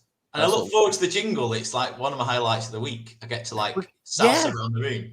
We will do that. We'll be shimmying and sashaying in just a moment. But thank you for that, Joao F. We'll do all the dad jokes together now while we've got each other on screen. So much better to listen and learn. So, for example, with this early summer, I planted the tomatoes a month before and expected 2 crops, thanks to local farmers' advice. Yes, listening to people might be quite useful. Bon dia. Imagine that. Late, but here they are, the first to criticize the hunters and only realize their value when the boar eat their eco-friendly vegetables. Oh, I think Pete's got a beef with some of the permaculturists possibly here.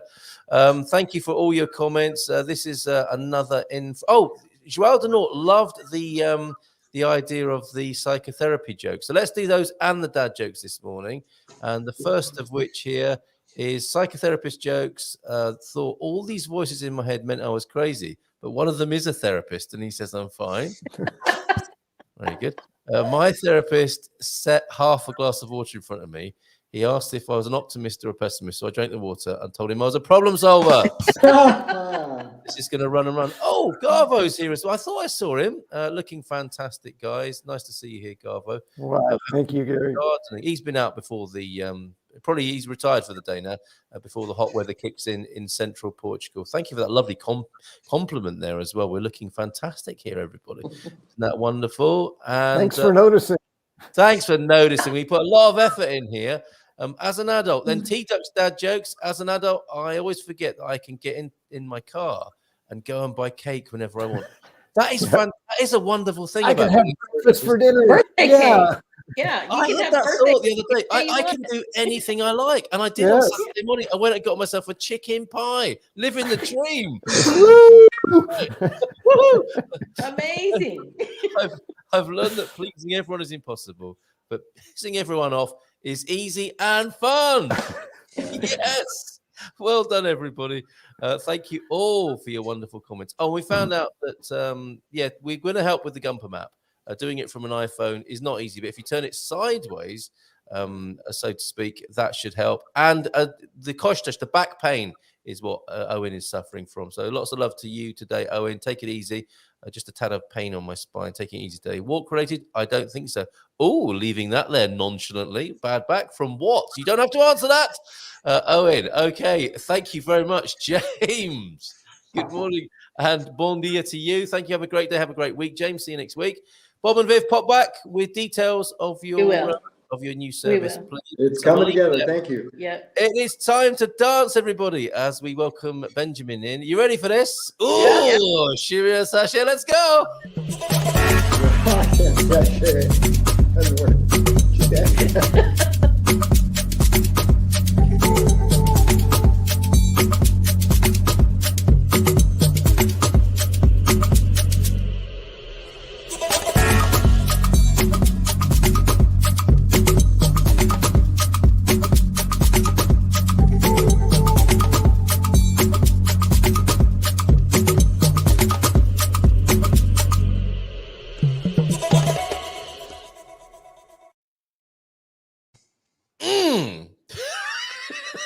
Good, isn't it? Listen, it's the beat. It's da da da da da da da. Yes. Oh my goodness. Yeah. You don't need WD-40, do you? With that, that's a WD-40 in the ears, isn't it? To get those. Oh yeah, to wait you to like loosen you up. To me. To loosen. What did you think I meant? I was trying to get the context. Some people do spray WD-40 on their joints, thinking that it will penetrate the skin and help.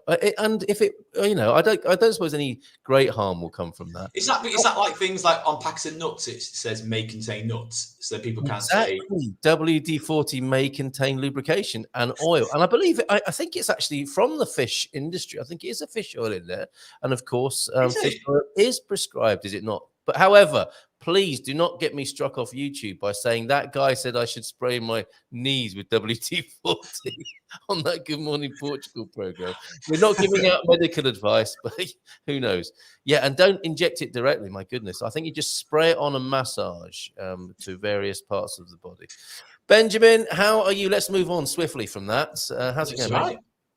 Very, very good. Good, sir. It's a lovely Portugal weather here the past week, so it's been quite sunny. Really? What's going on? Springtime action. I know, yeah. So it's really lovely. So all good here. No massive news since last week. But yeah, I've got to ask, because I think every week, and then I just forget to ask. Slug's friend James. Mm-hmm. So am I missing who's Slug? It is James, and I've lost the picture again. How do I put this? We became quite interested in a particular lozenge that is sucked here in Portugal, Dr. Bayard. It's a kind of cough sweet, rebosados we call them, lozenges. And I looked into it and I saw the production line of this.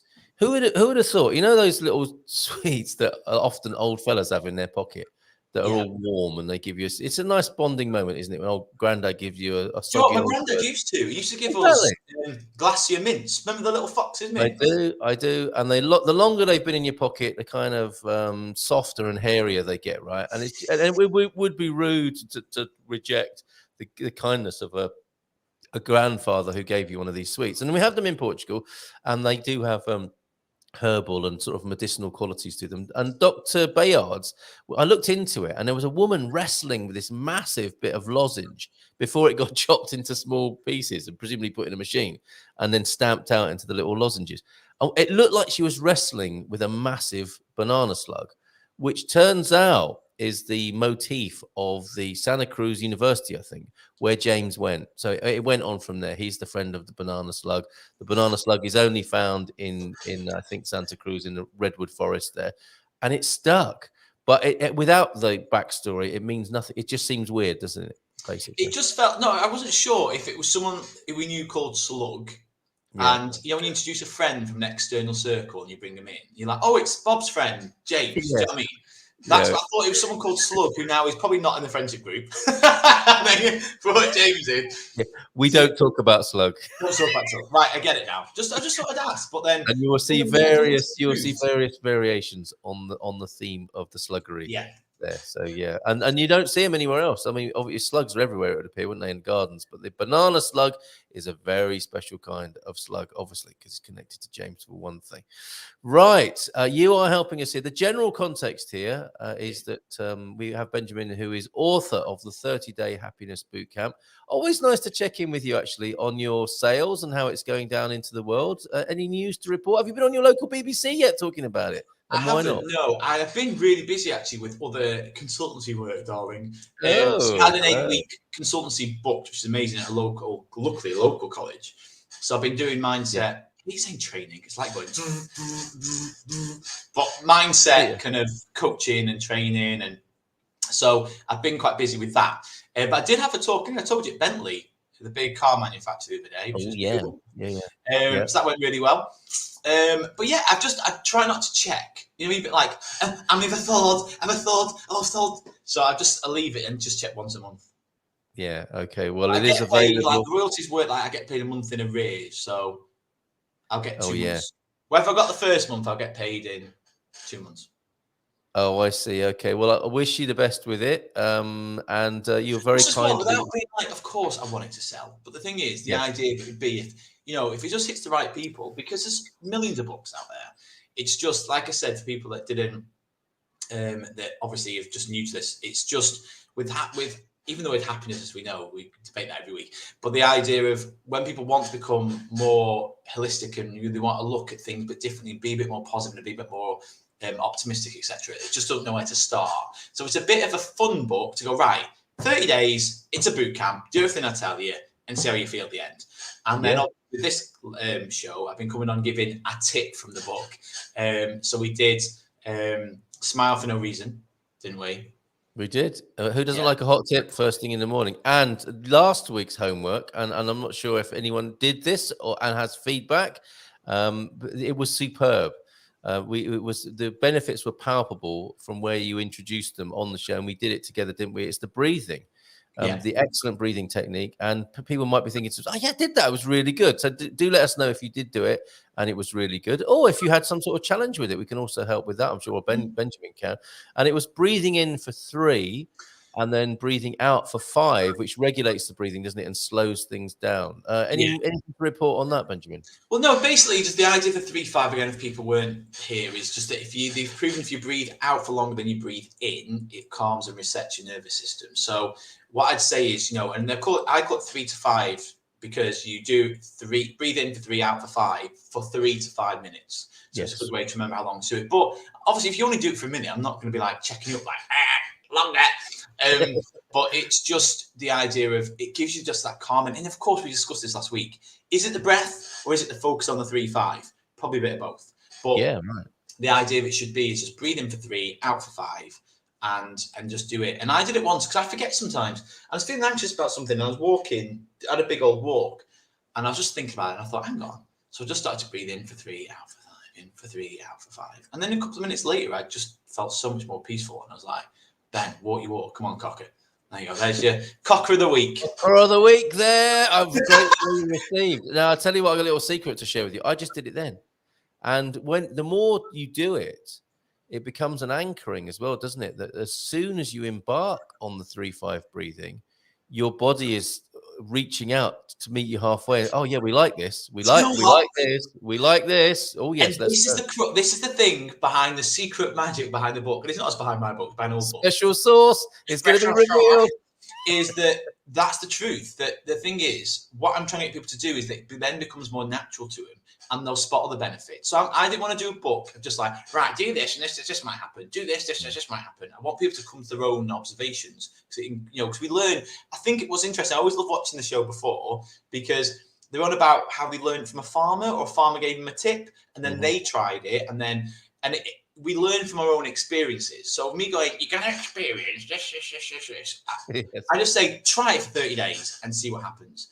And what you spotted then is exactly that. What happens as soon as your brain starts to do 3-5, and you've trained it that it knows that it goes calmer, then it starts to get calmer as soon as you start it, because your brain knows what's coming and it knows the benefits. Remember from the first week, I said your brain is just a computer. It's installed through programs. Our mind, our personalities, Ben, Carl, And through our subconscious, we install a lot of stuff, a lot of great things. How to drive a car. I can get in a car now and drive it. I can ride a bike. All those, the phrases I can, it's like riding a bike. It means you pick it up where you last left it. And the same with all your energy. You pick all your energy up where you last left it. So when you start, and that's why people say, why do I feel like not changed in 30 years? Because you've just picked up where you've left off.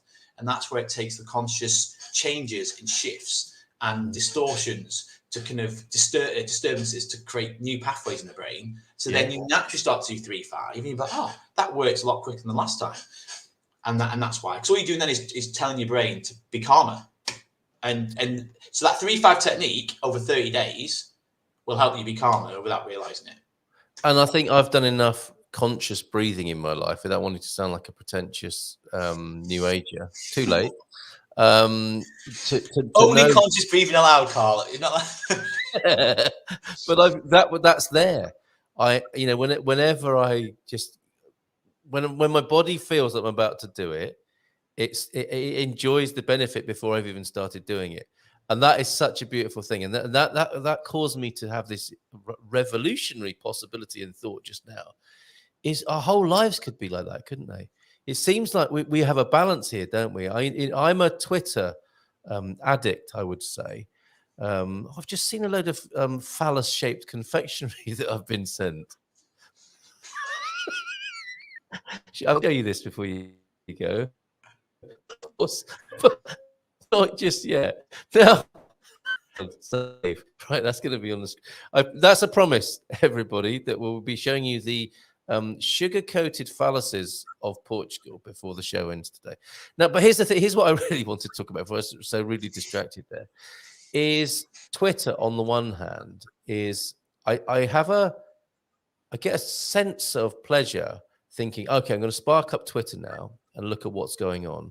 Then I see these horrific videos of people hurting each other and outrageous things happening and people being right and people being angry. And there's definitely an engagement that goes on for me at some level that keeps me going back to it. And I think it's to do with that, the rubbernecking sort of fascination part of being a human being, of wanting to know what's going on. It's like dark storytelling. And then the thing we just did, which is like conscious breathing, that feels really nice. Why don't I do more of that? Now, you've got a choice in life then, haven't you? You've got a choice to keep doing things that please and nourish you, or keep doing things that upset and undermine you.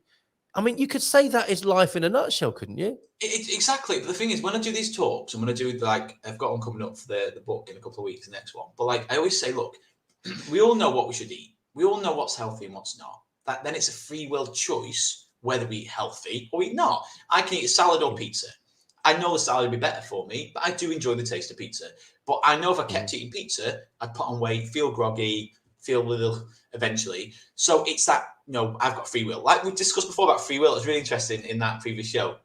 That when you said you've got freedom to go out and buy cake, you know what I mean? We have. And the same same with exercise. We all know we should exercise, whether or not it's up to us. Like I've been for a run this morning. I don't have to shoehorn that in before this. So, but when it comes to mindset, we just think it's normal to go on Twitter and complain. We think it's normal to go and join in the bandwagons about this, right, and the other. And then people kind of self-righteous in some way, be like, yeah, but we need to know what's going on. But there's I don't know if I'm swearing here, but there's rubbish going on all around the world. We could. That's the only problem with social media / internet is we can find every little bit of crap in the world and go, well, that's truth. That's truth. That's truth. But the thing is, what does that achieve? And if we're going deeper, which are probably a bit too deep for this time in the morning. No, do it. No, but if we're constantly creating, like scientists, quantum physics is starting to catch up with the fact that we can affect matter, which sounds a bit, but just Google quantum physics, 2-slit experiment. I'm just going to leave people to go and research that themselves. Then what we put out, we get back. So if you think about how kindness feels and how it feels to be kind and how people uplift each other. And when you do something kind, it's a ripple effect. So I've realized more and more that I need to be aware of the general picture, but then it's a choice. We can be informed without being inundated. And the thing was, we get on this path, and again, another deep conversation is we get addicted to some emotions. So we're quite like, get me pissed off. Sorry, get me peed off. Like, come on, Twitter, do your job. Right, you've done it. Thank you. Then you go off and justify yourself that you're right. Yes.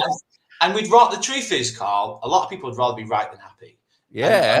And the truth is, everything that people probably are moaning at on Twitter, I probably agree with. But what is it achieving? Like, what is it achieving? What? And the truth is, we've got so much more energy when we're positive. And by that, I'm not talking about toxic positivity where everything's like high vibes, man, all the time. But your general gist of life, you take life by the what.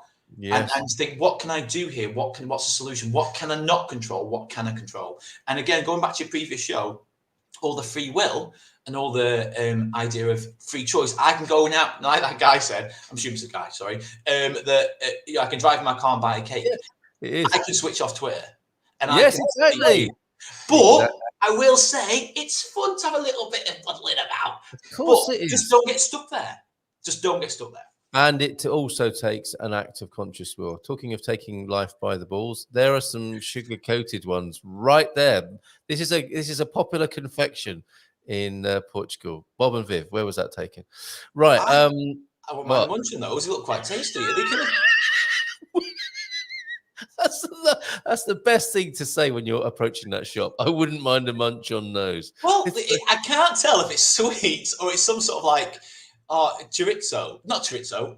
I see, like sweet or savoury. Yeah, what's when you dip in chocolate? Oh, God. I'm not dipping that in chocolate. Chorizo. Do you know what I mean?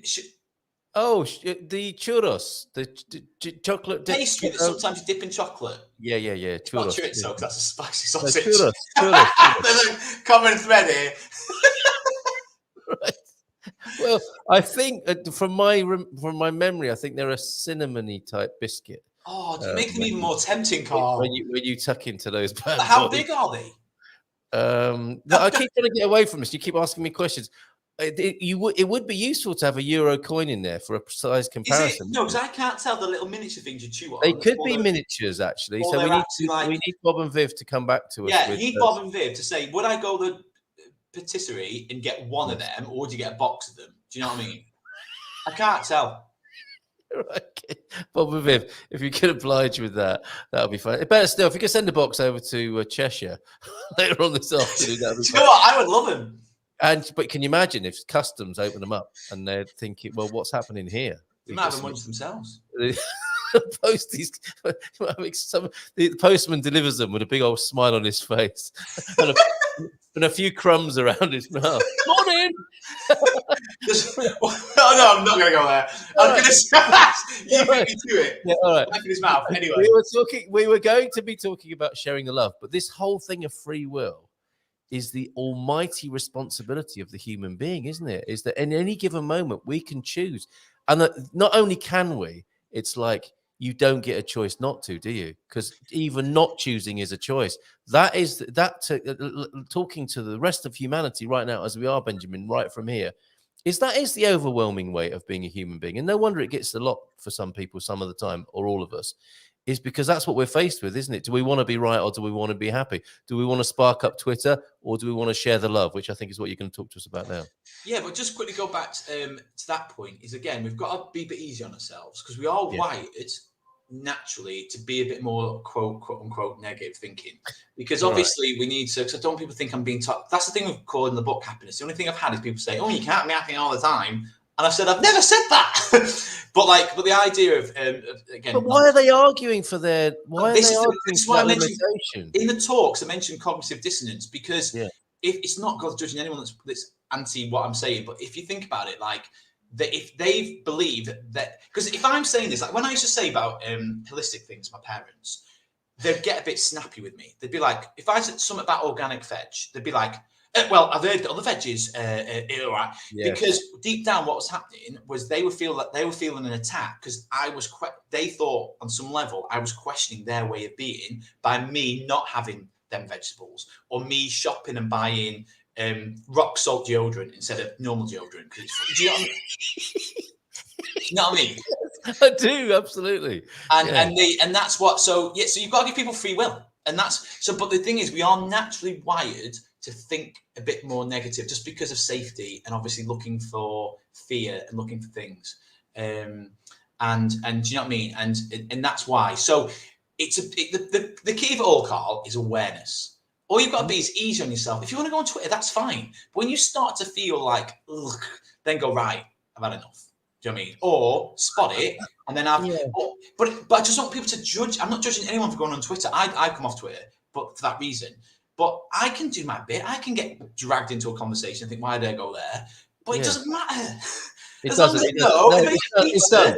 It's done. Every new moment is a new moment, and I'm actually feeling a little bit more militant than you about this. You're much kinder about it than me, but I'm like, you can't be happy all the time. I would say, well, you could try it at least. Right. Good. Sorry, yeah. Can I dissect that point? You're right. What I mean by happy is when people, we really need a whole show debate happiness. When happy, people think happy means everything going right for them, they're getting what they want. It's never going to happen. And that's what I'm saying. So for me, yes, when I'm having a sad day or something's not me, I can still appreciate the day and I can still be quote unquote happy. They are beautiful nails, Carl. That's not my hand, and no, this is not what you think it might be as well. Are they from the cinnamon buns? That's my donation. Can you send that off in the post until I get my 50 quid? Oh yes, I'd love a cup of tea or coffee. Thank you very much. This is my probiotic super smoothie. Well, that's what they always say, though, isn't it? Okay, where were we?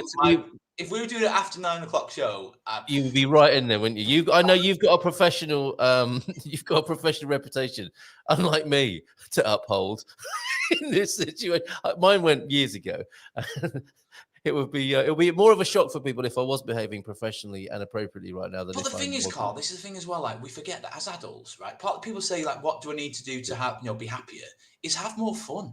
We take ourselves too bloody seriously. Doesn't mean we can't have responsibilities or we haven't got things we want to make the world a better place. But I can have a bloody great bit of fun in the interim. Like if someone's made penis-shaped confectionery, just asking for joy in every sense of the word, especially if it's cinnamon. Get it down your neck. Dip it in your probiotic. But anyway, but do you know what I mean? And it's that type of thing. I think some days on this in our kind of way of the world, like, right, we've got to fix the world and be serious. And actually, there's so much more we can do by actually enjoying ourselves and having fun along the way and lifting people that way. Because if you tell someone to do something, they don't want to do it. And I learned that from my students. If I just guide them by saying, look, guys, this is what I've done. This is when I've been doing these workshops, I've been saying, look, this is what I've done. You've got free will, little teeny boppers. I said, and I said, I'm just helping you out. If you want to, that if you eat too many pizzas, you feel a bit groggy, you have to eat better.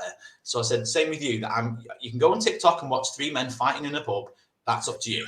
But I said, but if it starts to affect this, then I'm telling you what to do to stop it. Do you know what I mean? Yeah, amazing. You're so right. And so let's get on to sharing the love because I think you've got things to do today. Yeah. No, I haven't actually. My music course got cancelled today, so I'm actually quite outrageous. So I also don't take advantage of your time here, Carl. No, that's good. So we can run on a little bit longer, which I'm pleased to say. And I've got another thing to share with you as well as another. Actually, we've got American and Portuguese cuisine, naughty cuisine to share before the show's out. So stick around for that. And you call in quickly if you want to. I love the way in all the world's woes, we're keeping them tempted to stay to the end for more phallic-shaped. All right, I'll show it now then. Look, Boner Billy's famous hot dogs. I love a big boner in the morning. This actually, I think this is actually legitimate advertising that came out in America. And there you go. This is the lighter side of life in America. I don't know if any of our American friends and viewers are watching can attest to this. Did they like a big boner in the morning in the form of Boner Billy's famous hot dogs? No meat involved, I suspect. Or are they more of the Portuguese leaning? Well, to be honest, let's be honest, Carl. You can have your main and dessert. Why choose? Oh my word! I'm making it an either or unnecessarily there, aren't I? Right, we have digressed from the point. Share the love. Yeah. So we've done Smile for No Reason. We've done the breathing. Yeah. So this week's tip is to actually, and it's funny we said about being more childlike. Here we go. Those special biscuits are sweet. Hand-sized.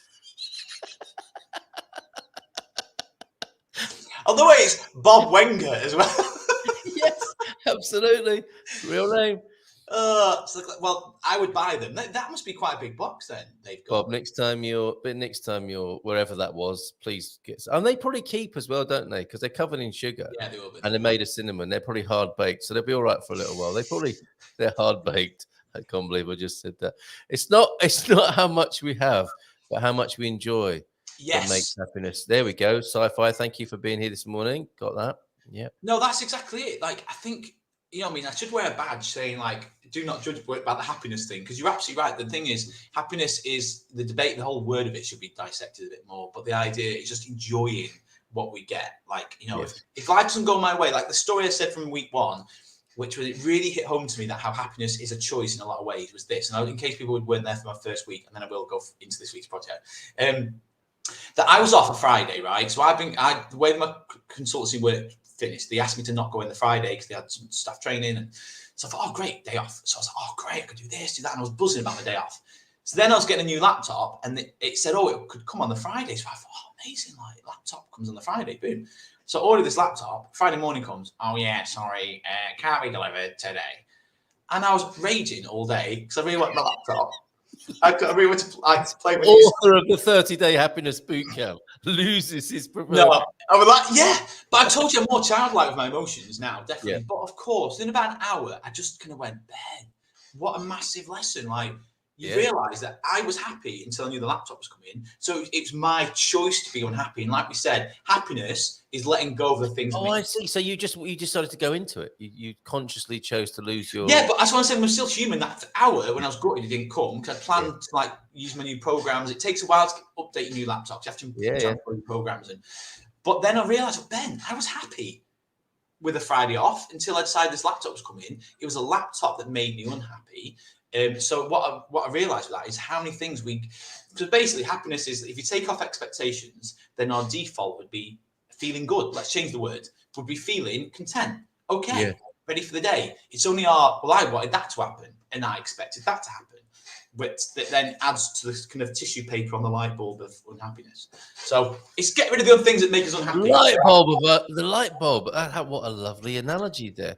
Oh, look, we still can't move on because Peter's put a brilliant comment in here. Humans are inherently unhappy. Otherwise, like the cows, we would still be in the fields. So instead, we used our ingenuity to create Twitter to torment ourselves with. See, because you could argue, couldn't you, that we could be, if we were truly intelligently happy, we probably wouldn't have created so much of the crap that we have in our world. It is so fascinating, isn't it? I mean, it's truly biblical. You know, the fall from grace. I would say, you know, in as a simple sort of transfer of the analogy, the myth, the legend here, is that we are in the Garden of Eden, essentially. So, you know, this is a great question. Are we inherently unhappy or are we inherently happy?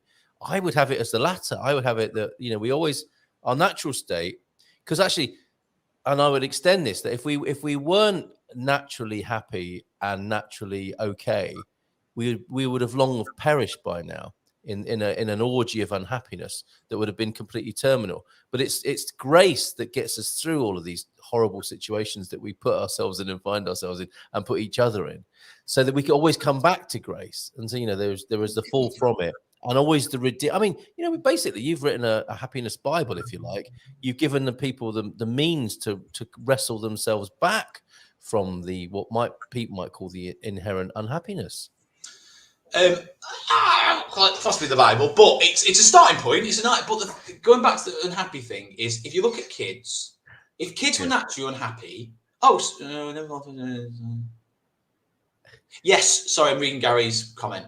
Perfect that.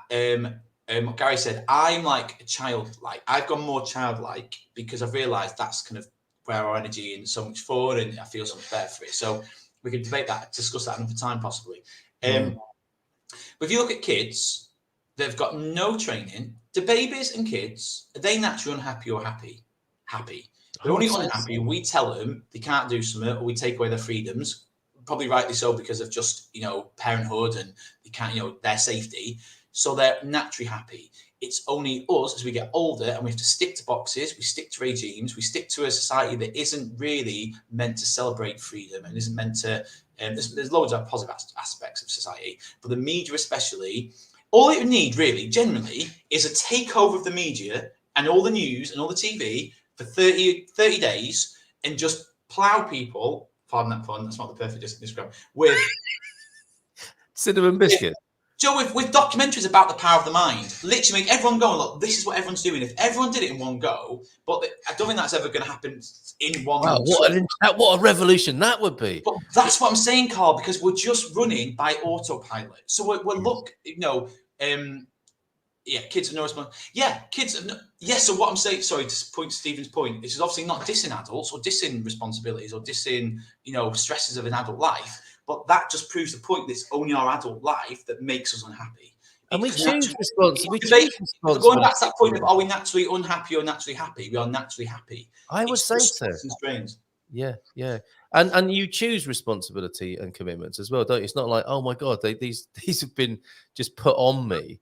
And even if they were put on you, you still have a choice to see them as a terrible burden or something you've just got to get on with. Because what Stephen's saying is what I get a lot in talks sometimes. Is people sorry, Stephen, not that you're getting defensive, but people get a bit defensive because they feel like I'm having a go of blaming them for what their life they've got, they're unhappy. And I'm not. I'm just trying to give people like steps that we don't realize by watching the news all day makes us unhappy. By constantly complaining. So funny as well. Oh man, I'm loving this conversation this morning. Makes us unhappy. So it's what I'm saying is we've got a choice to let go of a lot of it. So the analogy I always use on a talk, and one day if you want me to, Carl, I can bring some little slides to show people. Yeah, we're going to climax next week, so let's do it together. Yeah. Well, basically, if you imagine your brain, if you open Task Manager, if you're on a laptop, you'll see that if you open Task Manager, what it is on a Mac, I don't know, but it shows you all the little programs running. So if you see your brain like a computer, and if you've got loads of little programs running, how does your computer run? Slow, groggy. Let's turn that into a human analogy. Tired, grumpy, depressed, all these different things. I don't want to go into them depths. But what I'm saying is all those little programs are things that which you read the news and you're really peed off at what's going on over there, or you're really mad at this, or you're really mad at that. Straight away, your computer's running at 60, 70, 80%. So it doesn't take much to get the computer to run at 100 and the fans going. Do you know what I mean? Yeah. So what I'm trying to say is to help people just to spot some of them programs, to get off Twitter if it's making you groggy, stop watching the news consistently if it's making you groggy. And then what I promise you, and I've seen with clients and, is their days are better. They let things go quicker. They are more happier. Yeah. So it's just tips and tools, really. But what Stephen's just said is backs up the idea that we are naturally happy. It's just, unfortunately... Stephen's great. Stephen might not necessarily be saying what he thinks. He might be sharing a point, which he often does. I wasn't. It's just that I get that a lot. And it's not that Stephen is... but I want to pick up on that. It's like, that thing about people getting defensive about being unhappy. Well, how about you get over yourself? And you come in here, Benjamin Stubbs, showing us how to be happy, telling me I'm not very happy. The question is, are you or not? Answer it for yourself and answer it honestly. And if you're not, then you've got the chance to do something about it. It's up to you. No one really cares. Another analogy I always use is if I don't like mushrooms, I think I might have said this the other week. So why would I buy mushrooms and cook them for myself? Because I don't like the taste. I don't like them, right? Yes. But then some people do the equivalent of that, Benjamin. That's a great analogy. That's the key. You going on Twitter, if it does make you feel bad, I'm just using that as an example. Yes, it's like me eating mushrooms and going, oh, this tastes awful. Oh, this tastes awful. So I told you about that, didn't I? Didn't I tell you about my dog walking analogy, which I want you to put in your next book? I was going out with my dogs one morning. I used to do a dog walk before the show, and now I do it after the show. And I was walking one morning thinking, I hate this walk. Yeah. And I realized I've been doing it myself and chose that walk myself for the last however many months. And I was thinking, what a pillock. You're hating this walk and you chose to do it. You not only chose to do it, you chose the route, you chose to have dogs, and now you're complaining about it. That is the condition we're talking about right there, isn't it? Yeah. I think what the key, to kind of sort the happiness thing again before I go on to this week's task is... We can't because Pete's opened a can of worms even further. But go on, before it's the idea of let's choose, instead of being happy, let's choose a word, let's just say, the happier boot camp. Because that is what I think everyone could get to. Yeah. Where what you define as happy is up to you. But I think if people just realise certain things they're doing as self-sabotaging, like the news in the morning, people think, oh, it's just normal, that's what you do. But that sets you off from the day. And even like things like, I always use the analogy of the rain, but like when it rains, people go, what a miserable day. Straight away, they've written off the whole day. They might think, oh, it's only a flippant comment. It isn't. You're installing it's a miserable day. Oh, it's miserable. Installing, how about that? I mean, you do say it's the beginner's guide, don't you? Yeah, it's not. If anyone's into self-help, they'll be like, this is the same, I've heard this. It's not meant to be a groundbreaking book. It's meant to give you like, just do this for 30 days and see how you feel. And it's a starting point. Hence the beginner's class. You know, a couple of weeks ago, we were talking about our favourite self-help books. If this is the introductory guide, the PhD, if you like, I think belongs to my great and favourite teacher, Barry Long, who wrote the most disturbing line, "You have no right to be unhappy ever." It's a fantastic read, it really is, but it just pushes people's buttons left, right, and centre.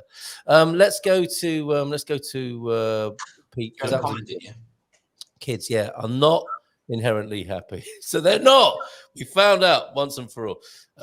They're all different. Some are miserable, some are happy, and some are happy being miserable. Where did they learn that from, Pete? From the miserable bloody adults around them, is what I would contend. What say you, Benjamin? Well, of course, I'm here to change. Is it Pete? I like Pete. I like debate. So I would say personally to that, obviously, if we're in a pub over a pint, I'd politely disagree, but that's our opinions.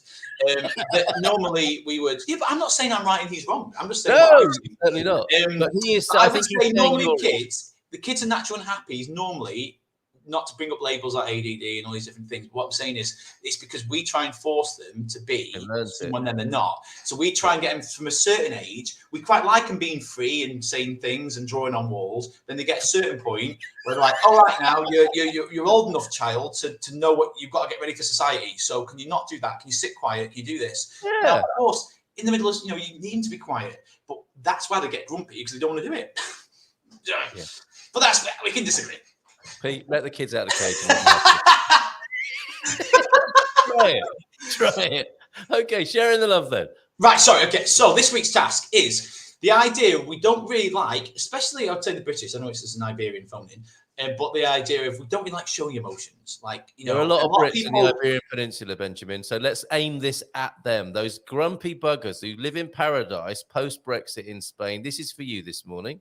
Right. So anyway, so basically what you'd find a lot is we don't really like sharing the love. By that, I mean, it's kind of weird. We don't really tell people, or we don't really express that someone's done something well or we like them. So for example, if a lot of managers, especially old school managers, they only tell you when it's wrong. And if they don't tell you it's wrong, then it's right. And it breeds negativity. Do you know what I mean? Absolutely. Yeah. And I've had directors, I've done musical theatre, so I've done some shows, darling. And I've had some directors that literally just tell you what's wrong. And I had it out with one. And I'm like, you need to tell me what I'm doing right, because I just got a list of all the things that was wrong. And everything else is brilliant. I was like, well, tell me. But so the idea of this is, this week, I want you to every day text someone or message someone, just tell them how much they mean to you. So I go in like, thank you for helping me move. I really appreciate you helping me move. Thank you for being there. I really love our times. Like for you, Carl, if I was sending you a text, I'd be like, hey, mate, I just want you to know, like, how much fun I have with you, how joyous it is to be on the show with you. And over our 10 years of friendship, we stayed in touch. And how much you mean to me, and how proud I am. Yeah, carry on. How proud I am of you for being so mature. And I was going to say, for setting up for moving to Portugal and setting up this amazing, radio station / TV. And how does that feel? It just feels nice to say it, and you would like to hear it, but we don't do it because sometimes it's like seen as a weakness. So every day, tell someone, either in person, via text, via a message, via a voice note, thank you, I really love you, or I really like you, if you're going to be like a bit too like, oh, I can't say love. But like, but just, I really appreciate you. Thanks for being there for me. Do you know what I mean? Yeah. And so one a day. Oh, look, we've already started. Yeah, Carl, I love you, Carl.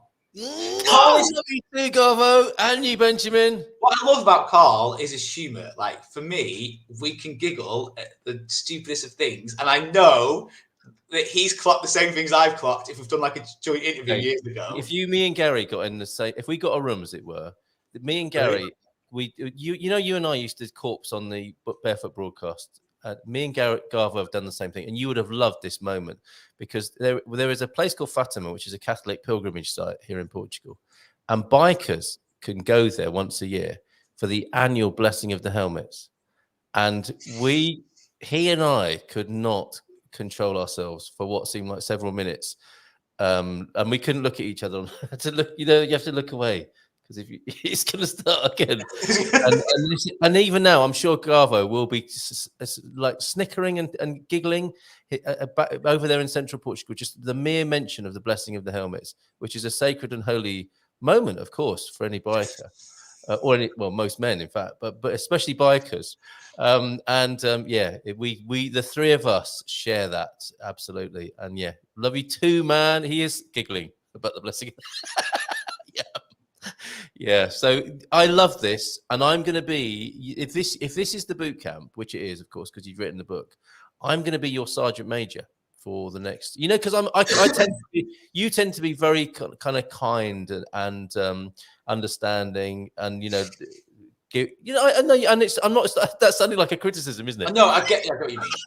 but I want to go hard on people this week and really remind them to do this. And some will come with me and try it, and we'll see what happens. So I really want to. We'll make up some memes. And we'll actively do it every day this week on the Good Morning Portugal show of encouraging people to reach out. And, one day they may well say, thank you very much. Because you're right, Benjamin. We do forget to do, oh no, I'm not going to send that message. And I think it's a beautiful thing to do. So well done. And we do it. I don't want to obviously it's really good. I don't want to bring it down, but obviously on deathbeds and stuff, when we tell people what they mean to us, or at a funeral, we'll explain, okay. I do speak fast. I am sorry. And he's got a northern accent as well, Joao. So we can only apologise. Joao, I do apologise. I get giddy and speak fast. So I will try and slow down. Yeah. You're not being demanding. You're not being demanding. That's very nice. But if we think about it, we don't normally. Is that Portuguese? That speaks slower, please, Ben. Yeah, in Portuguese. Subtitles. So, like going back to the telling someone you love them, we normally wait until we're at a deathbed or at a funeral, and then we start sharing things. We wait for someone that is sadly terminally ill, and we then start to express it because we realise we're not going to have them. But the thing is, in the now, we can give these thanks, and it's win-win. That's why it's in the book. I think it's every other day people have to do it. Yeah, but it's. So, just to share love with someone, and that sparks a conversation. And remember, the book was meant to be a starting point with some like sprinkled sauce that you don't know that something might.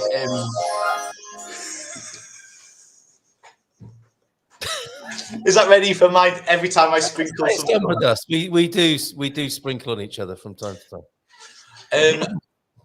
But that is the key. So I want people to, it may help. And obviously I'm telling you all the behind the stuff ideas of the book. But the idea of that one was, one, just sharing love. It feels good to share love. Two, imagine the person receiving it, feeling it. But also it might spark the friendship to open up about things. It might bring the friendship closer. It's definitely not going to push anyone away. The only thing it's ever going to do is bring someone closer.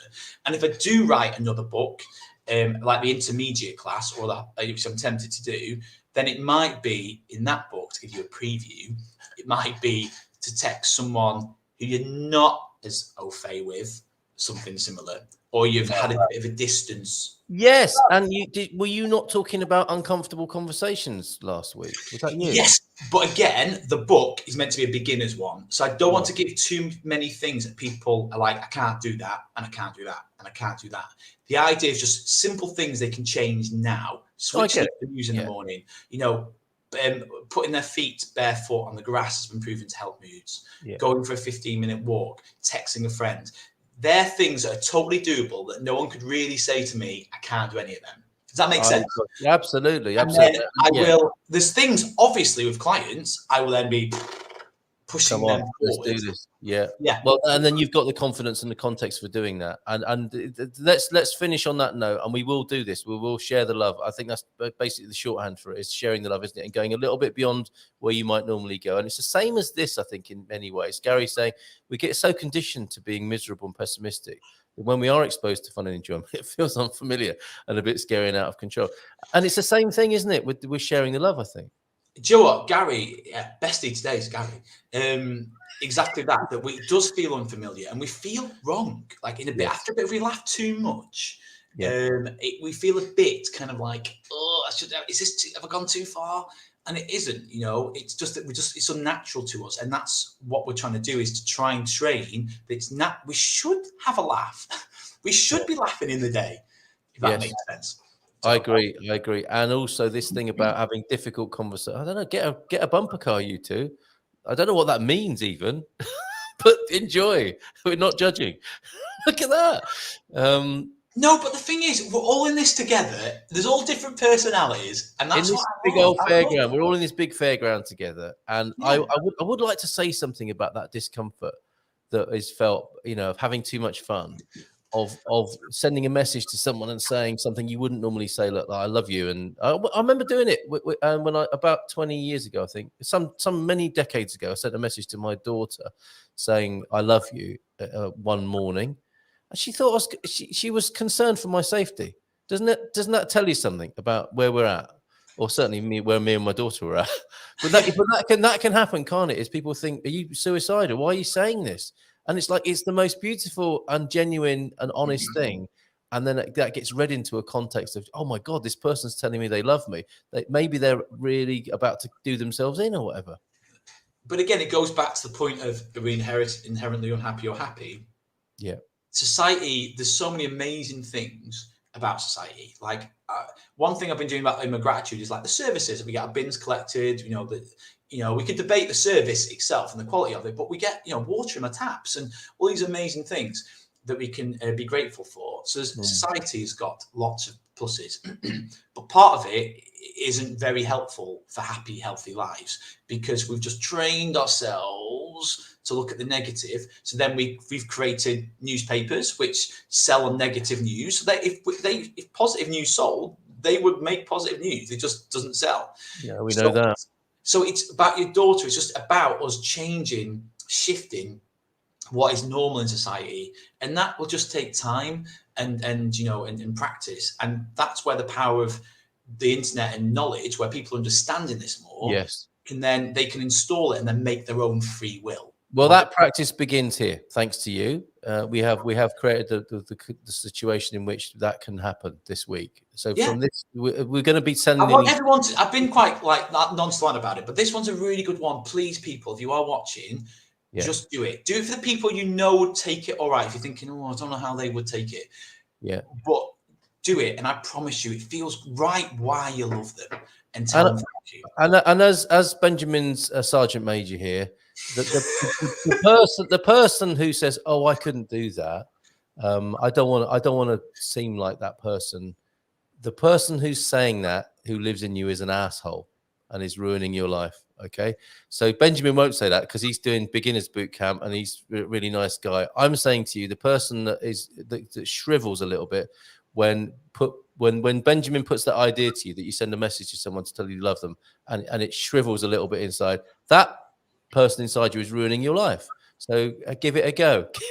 do and what the thing is, just to go back to the tech, you don't have to, if it's like, I'm not saying this kind of masculinity bloke to bloke, but if it's a friend that is a male to a male, and you don't really say the word love, you could still say how much you appreciate them and thank them for being there during this time. It doesn't have to be gushing. It can be, you find a texture of the message that works for you. Well said. But you are right. Well, I can't say love. That's fine. But you are the NATO Supreme Commander in this matter. I am the Sergeant Major, and I'll say, get over yourself. You're worried about a little bit of gushing love? Well, just shut up and do it and push the button. Okay? See what happens. This is it. Apparently, T-Duck has been, where it comes to all the Brummies and you speaking really quick. Wait, this is in English. Yes, it is. I think Facebook has been translating this for us to help it be a little bit easier for some people. Thank you, guys. Sci-Fi, wonderful show. Great fun as ever. Didn't mean to be we love a debate. That makes it fun. Doesn't it? We've moved on, haven't we? Because there was a time when we couldn't debate any of this stuff. We were toxically positive, weren't we, back in the day? Yeah. We couldn't have coped with this level of interaction.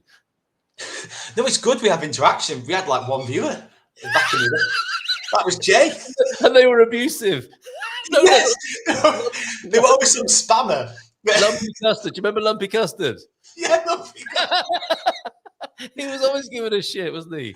But you know what? We had more abuse than love on that show. We did, and that was the life's way, wasn't it? Of saying, you know, come on, you're being a bit too serious here, lighten up. And we had instant karma, didn't we, back in those days? Because what we were doing, Carl, was forcing, like, come on, be positive, come on, think this way, and that's what I've stopped. The word I use, invite. I invite people to look differently, think differently. It's up to them. I'm not bothered if they don't want to do it. If you want to look at Twitter, I'm not judging you. I wouldn't roll my eyes at you. If you were a client, I'd be like, look, why are you doing that? And how's it making me? Well said, mate. Well said. Okay. Oh, mate, look forward to next week. Is our final week?